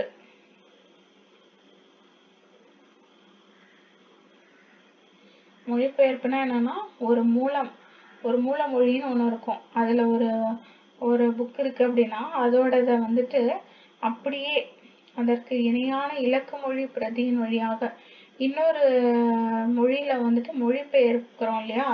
அதுல இருக்கக்கூடிய அந்த கருத்துக்களை அதுக்கு பேர் தான் வந்துட்டு மொழிபெயர்ப்பு. இன்னொரு மொழி வழியா வெளிப்படுத்துதலே மொழிபெயர்ப்பு அப்படின்னு சொல்றாங்க. மொழிபெயர்ப்போட வகைகளா எதெல்லாம் சொல்றாங்கன்னா தழுவல், சுருக்கம், மொழியாக்கம், நேர்மொழிபெயர்ப்பு. ஒண்ணு அந்த கதையை பார்த்து அப்படியே அதை தழுவி அவங்க வந்துட்டு இந்த கதையினுடைய தழுவல் இது அப்படின்னு கூட சொல்லியிருப்பாங்க இல்லையா? அந்த மாதிரி தழுவி ஒண்ணு பண்ணுவாங்க, அது தழுவல். இன்னொன்னு அதுல ஒரு கதை இருக்குன்னா அதோட சுருக்கத்தை வந்துட்டு இங்க கொடுத்துருப்பாங்க மொழிபெயர்த்து, அது வந்துட்டு சுருக்கம். அடுத்து மொழியாக்கம். மொழியாக்கம்னா நம்மளோட மொழியில அதை வந்துட்டு அப்படியே என்ன பண்ணுவாங்கன்னா மொழியாக்கம் வந்துட்டு பண்ணியிருப்பாங்க. நேர் மொழிபெயர்ப்புனா அதுல இருக்கிறது அப்படியே இங்க வந்துட்டு மொழிபெயர்த்திருப்பாங்க. இந்த மாதிரி 4 இருக்கு மொழிபெயர்ப்போட வகைகள். அப்போ தமிழ்ல இருந்து பிற மொழிக்கு என்னென்ன போயிருக்கு அப்படின்னு பாத்தீங்கன்னா சங்க இலக்கிய மொழிகள் வந்துட்டு சங்க இலக்கியம் மொழிபெயர்க்கப்பட்டிருக்கு. எப்படின்னா ஏ.கே. ராமானுஜம் அப்படின்றவர் மொழிபெயர்த்திருக்காரு. Love poems from a classical Tamil anthology அப்படின்ட்டு. சங்க இலக்கியம்னாலே நிறைய அகப்பாடல்களாகவும் காதல் பாடல்களாகவும் இருக்கும் இல்லையா? ஸோ அதை தான் இங்கே சொல்லியிருக்காங்க. Love poems from a classical Tamil anthology. Mala Thangappa அப்படின்றவங்க hues and harmonies from an Asian land அப்படின்னு சொல்லிட்டு மால தங்கப்பா அப்படின்னு சொல்லிட்டு அவங்க மொழிபெயர்த்திருக்காங்க. Use and harmonies. அதே மாதிரி மற்ற மொழியிலேருந்து தமிழுக்கு என்ன வந்திருக்கு அப்படின்னு பார்த்தீங்கன்னா அந்நியன் அப்படின்றது வந்திருக்கு. அது அந்நியன்றது ஆல்பர்ட் கேம்யூ அப்படின்ற ஒரு இதுலேருந்து வந்திருக்கு. உருமாற்றம் அப்படின்றது காப்கா ஜெர்மனிலேருந்து வந்திருக்கு. சரிங்களா. அடுத்து சொற்கள் ராக் ப்ரவர் அப்படின்றது. அடுத்து குட்டி இளவரசன் அப்படின்றது எக்ஸுபெரி பிரெஞ்சுலேருந்து வந்திருக்கு. பெரி பிரெஞ்சு, குட்டி இளவரசன் பிரெஞ்சு நாட்டோட இளவரசன் அப்படின்னு வச்சுக்கோங்க. அடுத்து உலக கதைகள், அதை யாரு தொகுத்திருக்காங்கன்னா பிரம்மராஜன். அந்நியன் முடியுதா, அந்நியன் ஆல்பர்ட் கேம்யூ. உருமாற்றம் காப்கா ஜெர்மனி. ஜெர்மனி. சொற்கள் ரான்றது ஒரு சொல் ராக் ப்ரவர். குட்டி இளவரசன் எக்ஸுபெரி பிரெஞ்சுல இருந்து. உலக கவிதைகள் தொகுப்பு பிரம்மராஜன். அடுத்து இப்போ இந்த புரட்சி கவி அப்படி வடமொழியில எழுதப்பட்ட பில்கணியம் அப்படின்ற காவியத்தை தழுவி, நம்ம ஆல்ரெடி மொழிபெயர்ப்புல தழுவல்னு ஒண்ணு இருக்கு அப்படின்னு பார்த்தோம் இல்லையா. அப்ப இந்த காவியம் எப்படி ஏற்றப்பட்டிருக்குன்னா தழுவி எழுதியிருக்காங்க. சரிங்களா. அது எந்த மொழியில இருந்தது அப்படின்னா மூல மொழி எதுனா வடமொழி. வடமொழியில எழுதப்பட்ட பில்கணியம் அப்படின்ற ஒரு காவியத்தை தழுவி தமிழ்ல பாரதிதாசனால 1937 எழுதப்பட்டதுதான் புரட்சி கவி. எந்த இயர்ன்னு பார்த்துக்கோங்க, 1937. பாரதியாரின் மீது கொண்ட பற்றின் காரணமா அவரோட பெயர் பாரதிதாசன் மாத்திக்கிறாரு. மொழி, இனம், குடியாட்சி உரிமைகள் ஆகியவை பற்றி தம் பாடல்களில் உறக்க வெளிப்படுத்தியமையால் புரட்சி கவிஞர் என்றும் பாவேந்தர் என்றும் அழைக்கப்படுறாரு. எது தமிழ் மொழி, தமிழ் இனம், தமிழர் அப்படின்ற அந்த மொழி, இனம், குடியாட்சி உரிமைகள். அடுத்து பிரெஞ்சு மொழியில அமைந்த தொழிலாளர் நலச்சட்டத்தை தமிழ் வடிவில் தந்தவர். பிரெஞ்சு மொழி அவங்களுக்கு எப்படின்னா ஆக்சுவலா வந்துட்டு பாரதிதாசன் பிறந்த ஊர் புதுச்சேரி. சரிங்களா. அப்ப புதுச்சேரியில ஃபுல்லா பிரெஞ்சுக்காரர்கள் தானே இப்போ வரைக்கும் இருந்துட்டு இருக்காங்க. ஸோ அப்போ அவருக்கு வந்துட்டு தமிழ், ஆங்கிலம், பிரெஞ்சுல வந்துட்டு புலமை மிக்கவரா இருந்தாரு. அதனால பிரெஞ்சு மொழியில அமைந்த தொழிலாளர் நல சட்டத்தை வந்துட்டு என்ன பண்றாரு, தமிழ் வடிவில் தந்தவர் யாரு அப்படின்னு பாத்தீங்கன்னா அவர் வந்துட்டு பாவேந்தர் பாரதிதாசன் அவர்கள் தான். இந்த ஒரு பாயிண்ட் நோட் பண்ணிக்கோங்க, தமிழ் வடிவில் தந்தவர். அடுத்து குடும்ப விளக்கு, பாண்டியன் பரிசு, இரண்டு வீடு, சேர தாண்டவம் அப்படின்ற மாதிரி எண்ணற்ற பாடல்கள் இயற்றியிருக்காரு. குயில் அப்படின்ற இலக்கிய இதழை வந்துட்டு நடத்தியிருக்காரு. குயில் அப்படின்னா இதழ் அப்படின்னா அது பாரதிதாசன்.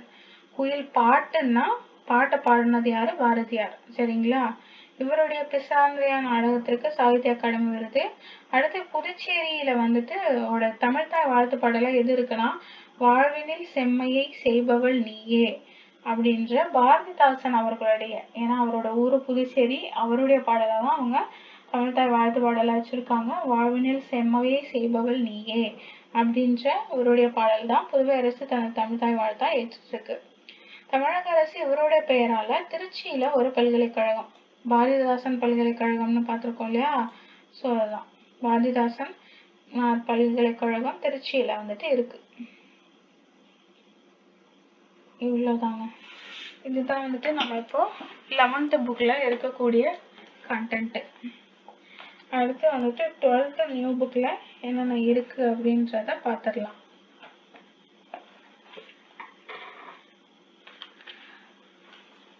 நம்ம புது புத்தகத்துல இருக்கிறத மட்டும் ஒரு வீடியோல பார்த்துருவோம். ஏன்னா இது ரொம்ப லாங்கா போயிட்டு இருக்கு. இதுவே வந்துட்டு 2 மணி நேரம் கிட்ட வந்துச்சு இல்லைங்களா. அடுத்து வந்துட்டு 12th மட்டும் பார்த்துட்டு நம்ம பழைய புத்தகத்துல இருக்கிறத இன்னொரு வீடியோவா நான் போடுறேன். அடுத்து 12th பாத்தீங்கன்னா ஓகே 76ஆம் பக்கத்துல ஒண்ணு இருக்கும். இது வந்துட்டு 154ஆம் பக்கத்துல இருக்கக்கூடிய பாடல்.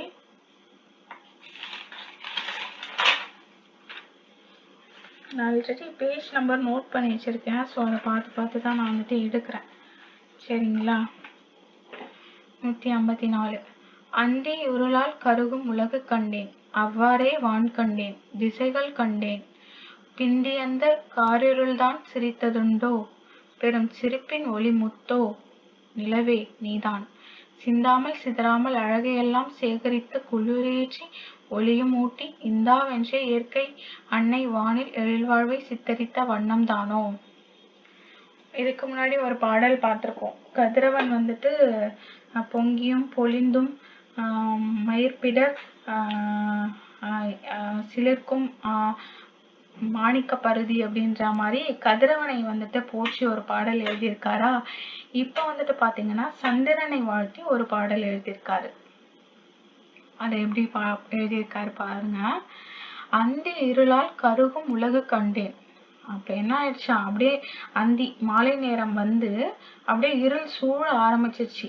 இருள் சூழறது அவர் எப்படி சொல்றாருன்னா கருகும் உலகு அப்படின்னு சொல்றாரு. அப்படியே உலகமே அப்படியே இருட்டா ஆயிடுச்சு. அப்பதான் அவ்வாறே வான் கண்டேன். வானமும் அந்த மாதிரி என்ன ஆயிடுச்சு, கருநிற வானமா அப்படியே இருட்டா வந்துட்டு ஆயிடுச்சு. திசைகள் கண்டேன், பிந்தி அந்த காரிருள் தான் சிரித்ததுண்டோ அப்படின்னு சொல்லிட்டு எல்லாமே வந்துட்டு என்ன ஆயிடுச்சு, அப்படியே கருகி போன கலர்ல, அதாவது கருப்பா வந்துட்டு ஆயிடுச்சான். அப்போ எங்க பார்த்தாலும் காரிருள் தான் நிறைஞ்சிருக்கு, சிரிக்குது அப்படின்னு சொல்றாரு. இங்க பாரு, நான் வந்துட்டு காரிருள் வந்துட்டு படர்ந்துட்டேன் அப்படின்னு சொல்லிட்டு அப்போ வந்துட்டு அந்த இருள் வந்துட்டு சிரிக்குதான். அப்போ பெரும் சிரிப்பின் ஒளி முத்தோ, நிலவே நீதான். அப்ப வந்துட்டு என்ன வருதான், அப்ப அழகான அந்த ஒளி முத்து போல அந்த நிலவு வந்துட்டு வருது. அந்த அந்த இதெல்லாம் அந்த இருள் வந்துட்டு சிரிக்குது. ஆனா பெரும் சிரிப்பு யாருடையது, ஒளி போன்ற ஒளி முத்தை போன்ற ஒளி பொருந்திய நிலவே அது நீதான். சிந்தாமல் சிதறாமல் அழகையெல்லாம் சேகரித்து குளிரேற்றி ஒளியும் ஊட்டி இந்தாவென்றே இயற்கை அன்னை வானில் எழில் வாழ்வை சித்தரித்த வண்ணம் தானோ அப்படின்னு சொல்லியிருக்காரு. எப்படி இருக்கு பாருங்க. அப்போ வந்துட்டு பெருஞ்சிறப்பின் ஒளி முத்தோ, நிலவே நீதான். இயற்கை அன்னை உனக்கு வந்துட்டு என்ன பண்ணிருக்காங்க, சிந்தாம சிதறாம அந்த அழகையெல்லாம் சேகரிச்சு அதுல குளிர்மையும் ஏற்றி. இப்ப சூரியன் வந்தா நமக்கு வெப்பம்தான் அடிக்கும் இல்லையா, ஆனா சந்திரன் வந்தாதான் நமக்கு குளிரா இருக்கும் இல்லையா. அந்த மாதிரி சேகரித்து குளிரேற்றி ஒளியும் ஊட்டி இந்தா அப்படின்னு சொல்லிட்டு அந்த இயற்கை அன்னை வந்துட்டு ஒரு எழில் வாழ்வு, அழகான வாழ்வை வந்துட்டு ஒரு நிலவு போல அவங்க வந்துட்டு சித்தரிச்சு உன்னை வந்துட்டு கொடுத்துருக்காங்க அப்படின்னு சொல்லிட்டு சூப்பரா சொல்லியிருக்காரு. அந்தி இருளால் கருகும் உலகு கண்டேன், அவ்வாறே வான் கண்டேன், திசைகள் கண்டேன். பிந்தி அந்த காரிருள் தான் சிரித்ததுண்டோ, பெருஞ்சிரிப்பின் ஒளி முத்தோ, நிலவே நீதான். சிந்தாமல் சிதறாமல் அழகையெல்லாம் சேகரித்து குளிரேற்றி ஒளியும் ஊட்டி இந்தாவென்றே இயற்கை அன்னை வானில் எழில்வாழ்வை சித்தரித்த வண்ணந்தானோ அப்படின்னு சொல்லிட்டு பாரதிதாசன் அவர்கள் வந்துட்டு சொல்றாங்க. சரிங்களா. இவ்வளவு அருமையான பாடல் பாருங்க. கதிரவனையும் போற்றி இருக்காரு, நிலவையும் போற்றி இருக்காரு. அதனாலதான் அவருக்கு பேர் வந்துட்டு இயற்கை கவிஞர்.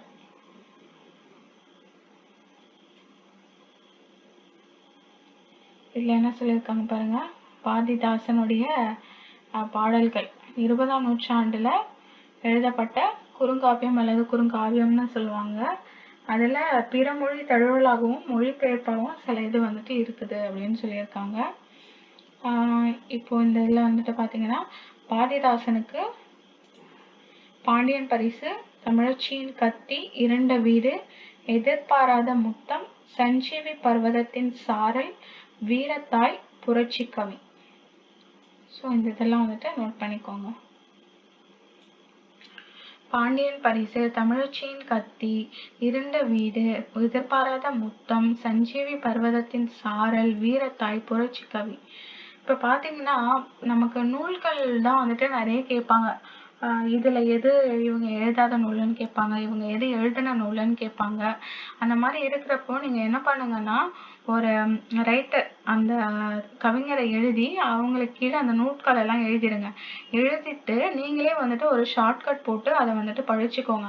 அப்பதான் நமக்கு வந்துட்டு அது ஈஸியா வந்துட்டு மைண்ட்ல வந்துட்டு நிற்கும். சரிங்களா. ஏன்னா இப்ப நம்ம வந்துட்டு சும்மா படிச்சுட்டு போறப்போ அது வந்துட்டு என்ன பண்ணும், மறந்துடும் நமக்கு.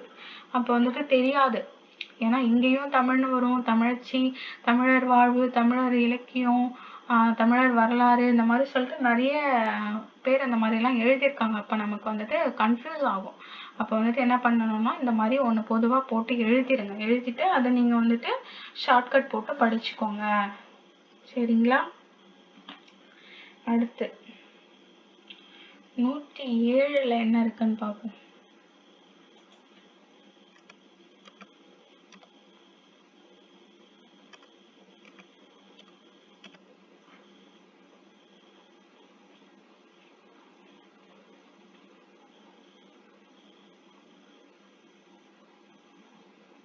பாருங்க, வள்ளல் பச்சைய